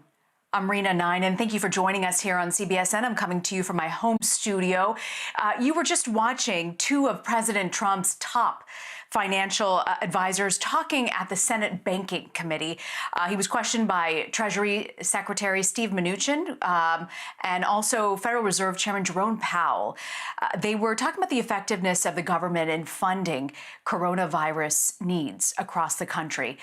Members of the Senate Banking Committee questioned them, and now lawmakers press them on how and when to reopen the economy. That's really the big focus right now, whether or not bills such as the Paycheck Protection Program are helping everyday Americans. We expect economic conditions to improve in the third and fourth quarter and into next year. The scope and speed of this downturn are without modern precedent, significantly worse than any recession since World War II. More than 20 million people have lost their jobs, and recent Fed research shows that what others have also found, that people earning less are the ones being hardest hit. Secretary Mnuchin, you said there's considerable risk of not reopening, that keeping some businesses closed could cause permanent economic damage. How many workers will die if we send people back to work without the protections they need, Mr. Secretary? Mr. Senator, we don't intend to send anybody back to work without the protections. And I would say I was prepared to come there today. I thought it was safe to testify. Matter of fact, I already was at the Senate this morning wearing a mask. And I assure you, both myself and everybody on the task force, the vice president and others are following the best medical advice. And I couldn't be more proud of the medical advice that we're getting and the way the economy is opening up in a safe way. The longer that we continue a shutdown, when weeks turn into months, doesn't that necessarily increase the risk that some businesses will fail, some jobs won't be there to go back to if a lockdown and a shutdown continues indefinitely? That's absolutely the case, Mr. Senator. There is the risk of permanent damage. And as I've said before, we're conscious of the health issues, and we want to do this in a balanced and safe way. CBS News Chief Congressional Correspondent Nancy Cortez is on Capitol Hill. And I also want to bring in CBSN political contributor Molly Hooper, who also joins us from Washington. Nancy, I want to start with you. Did Mnuchin or Powell signal whether or not they're open to more spending by Congress? And were there specific states that they chose to focus on? Well, Jerome Powell, the Fed chair, was put on the spot about this a lot more than Secretary Mnuchin was, I think because Democrats know that there is some daylight between Powell and the president and Senate Republicans on this issue. And so he was asked by multiple Senate Democrats whether he does indeed believe that Congress should pass another major stimulus bill, another big spending bill to prop up individuals and businesses and state and local governments. And Powell had to be pretty careful here, partly because it's not really the Fed's role, as he said, to wade into policy. He tries to kind of float above it, and also because he's aware that that could create friction with the administration, the president in particular. particular. However, he did say over and over again, Rena, that he does worry about the long-term impact on the economy if too many small businesses, large businesses, are allowed to fail. He talked over and over again about how difficult it can be for people to re-enter the workforce if they're unemployed for long periods of time. They lose their contacts, their networks. It gets difficult for them to break back in. He even pointed out at one point that something like 13% of the workforce is in state and local government. Hint, hint, state and local governments may need more money as well to keep those people in their jobs. So he certainly appeared to be leaning on the side of more stimulus, but Republicans heard his words and said, hey, look, the best way to keep people from staying unemployed for long periods of time is to allow their businesses to open back up more quickly. That's the way to get people back to work. That's the way to keep small businesses from running out of cash and folding. Yeah. You know, the focus also, Molly, so much of this on the Paycheck Protection Program, Democrats really pressed both Mnuchin and Powell on this topic. Did either of them express confidence in the effectiveness of those programs in particular? And also, what's the overall takeaway about protecting families and these small businesses? Well, I think that to unpack that's it seems like a simple question, but this is a long hearing with a lot of answers. And I think that, what they did say, a lot of senators were really pressing on this issue of the fact that the Federal Reserve has a huge tranche of money, almost $450 billion, that they have available to lend to banks that will back those PPP loans and everything. But that money really hasn't gotten into the hands of banks, lending institutions, and the municipalities, local governments that could be benefiting from that money haven't been able to qualify because some of them are too small. And that's actually what we heard from the more rural state senators like Mike Rounds, a Republican of South Dakota, who was pressing, saying, listen, a lot of our cities can't even qualify for some of these facilities, as they're called, because they are too small and have to go through the state governments. And really the issue has been, it's been very difficult to get all these programs up and running in such a short period of time. And because of this, if you do qualify for the PPP, there are directives that say you have to spend that money by a certain date. And so the Senate and members of the House want to increase those timelines so that these small businesses can still benefit from that, because really we aren't back to work yet fully. Mm-hmm. You know, Nancy, just over the weekend, Chairman Powell appeared on 60 Minutes, and Scott Pelley pressed him on the issue of the economy and a vaccine. Here's what he told Scott. Can there be a recovery without a reasonably effective vaccine? Assuming there's not a second wave of the coronavirus, I think you'll see the economy recover steadily through the second half of this year. So for the economy to fully recover, people will have to be fully confident, and that may have to await the arrival of a vaccine. Nancy, I'm curious, did Powell again today, along with Mnuchin, express the importance of finding a vaccine for the economy to fully recover? You know, the issue of a vaccine didn't really come up in this hearing, and that's partly because that's not where most of these senators' minds were at. They're members of the Banking Committee. They wanted to know about, how these programs are working, whether the money's getting out the door, whether it's getting to the right people, whether Congress needs to allocate more money. So the question of a vaccine didn't really come into it. If you talk to most senators, they are very skeptical that a vaccine will be ready in time for the fall. They realize that it's kind of a moonshot even to have a vaccine by the winter. So most of them appear to be proceeding as if they believe that that's not really on the near-term horizon, and their questions didn't at all suggest that there would be some kind of white knight vaccine riding in to save the day anytime soon. Molly, I want to ask you about Republicans on Capitol Hill. Are they expressing confidence about spending more money or expanding any of the programs that are already in place? Well, I think one telling back and forth during this hearing was between Senator John Kennedy, Republican Louisiana, an oft-quoted re-quoted Senator. He has very colorful quotes, again from Louisiana. He said he thinks that there's less than a 50% chance that another bill will actually pass the Congress that deals specifically with, coronavirus stimulus funding.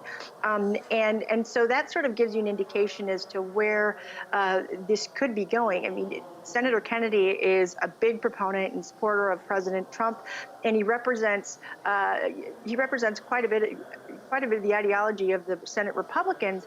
And so I think that if you listen to what he's saying, I'm not quite sure. But today, President Trump is heading to Capitol Hill. In fact, he might be there now, meeting with the Republican conference to figure out how do they move forward, because there are senators in some of these states that are more rural and whatnot, and they aren't seeing the funding they need, and they need more stimulus to get their own respective economies going. It's just a matter of how you do that. Nancy, Democratic Senator Elizabeth Warren pressed Mnuchin on whether or not he'll require businesses to actually spend government money on payroll. I want to play for you that exchange. Are you going to require companies that receive money from this $500 billion slush fund to have to keep people on payroll? It's a simple question, yes or no. Are you going to require that? First, let me say that our number one objective is keeping people employed. Good. So are you going to I want to be very clear on that. People who are getting taxpayer money? That's my question.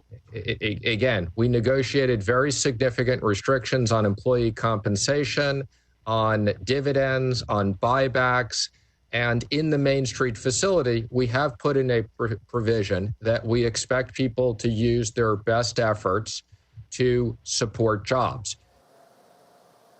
Nancy, so what do the laws actually say, the laws that Senator Warren is referring to there? Does it require companies to spend money on payroll? It does not. So what Warren was talking about there was this $500 billion fund for midsize and large companies, loans that go to those companies to help keep them afloat. This is not the same as the PPP program, which are loans that are structured to convert to grants if companies, small businesses do certain things with the money, including paying their workers.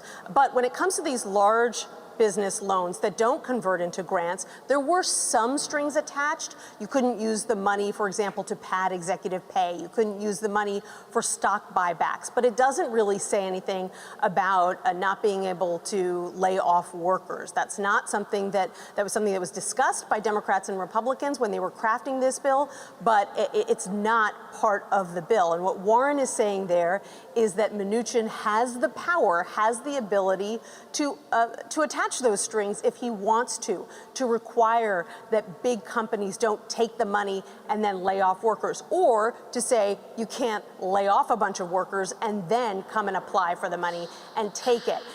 You saw Mnuchin there basically saying he wants to keep his options open, and the reality is that because these are loans, they are not grants, there is a limit, many Republicans believe in particular, to what kinds of criteria you can attach to that money. These businesses are getting low interest rates, but they do have to pay the money back.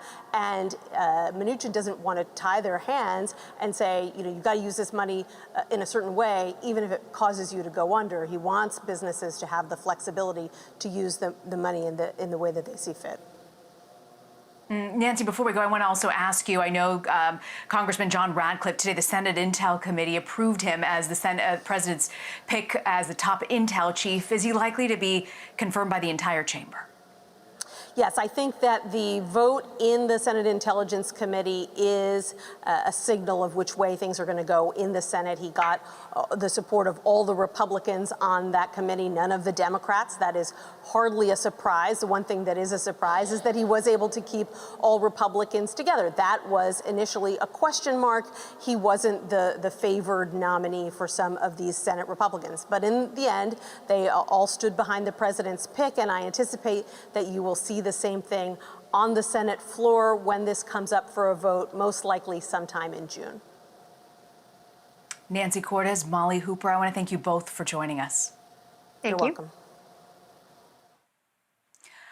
Well, the president sent a letter to the organization late Monday night threatening to permanently cut funding and, quote, reconsider U.S. membership in the organization. I'm referring to the World Health Organization. That battle has intensified. The president's repeatedly claimed that the UN agency was negligent in its coronavirus response. He also claims that the group is biased in favor of China. Remy Inocencio is in Tokyo with more.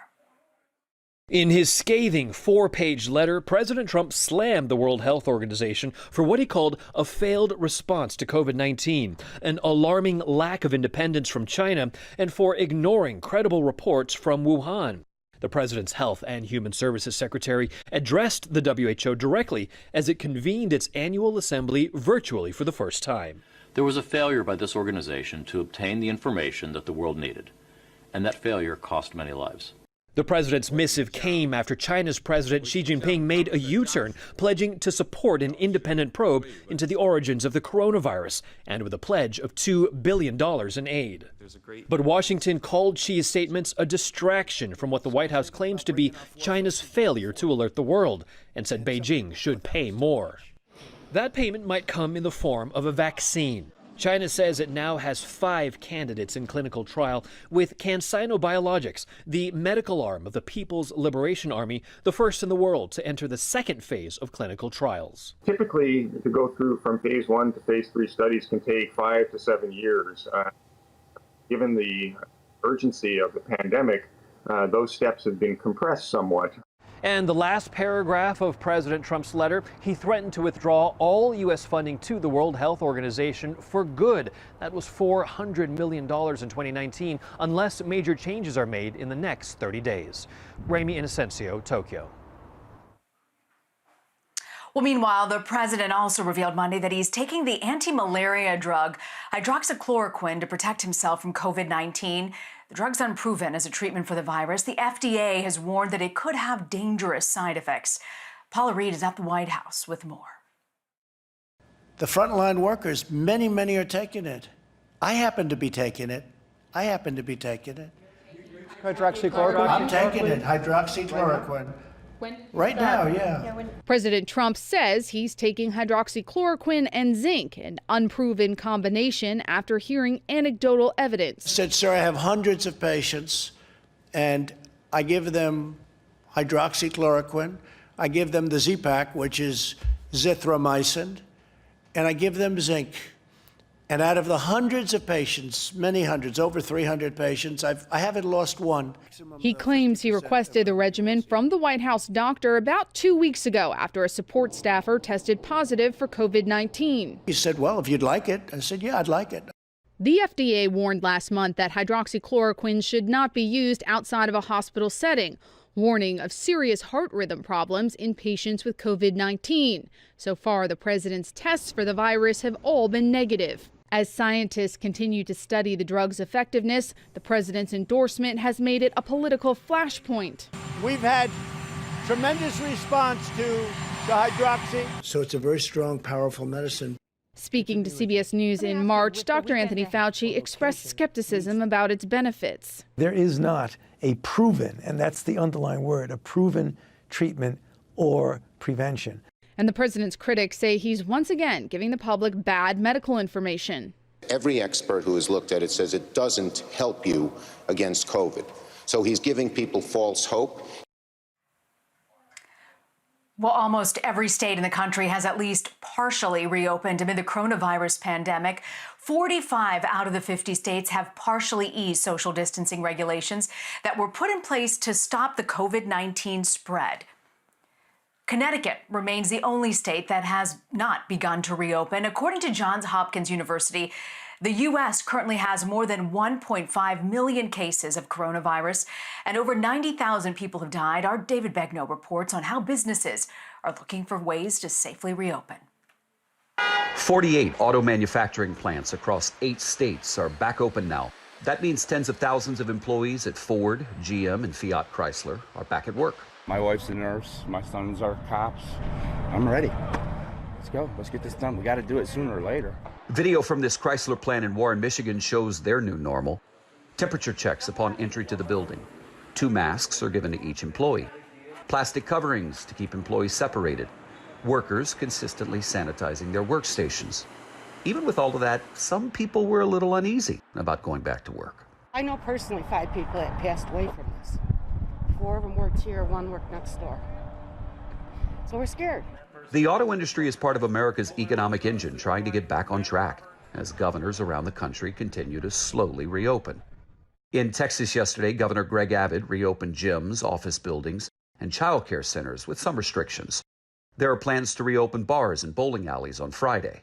Washington State announced the reopening of all medical services. And Massachusetts will be the second to last state in the country to ease restrictions. That state's Governor Charlie Baker announced his state's strict 4-phase plan. These two will be inseparable, getting back to work and fighting COVID until there's a medical breakthrough with treatments or a vaccine. 21 states are still seeing an increase in new positive cases. That's why some governors are a little hesitant to open too much too soon. Open New Jersey now! Among those unhappy with their state's slower pace, the owners of this gym in New Jersey, who believe the governor's stay-at-home order violates their constitutional rights. If big box retailers, grocery, and liquor stores can operate with proper health protocol in place, so can every single business in America. NYPD officers were responding to a complaint that the school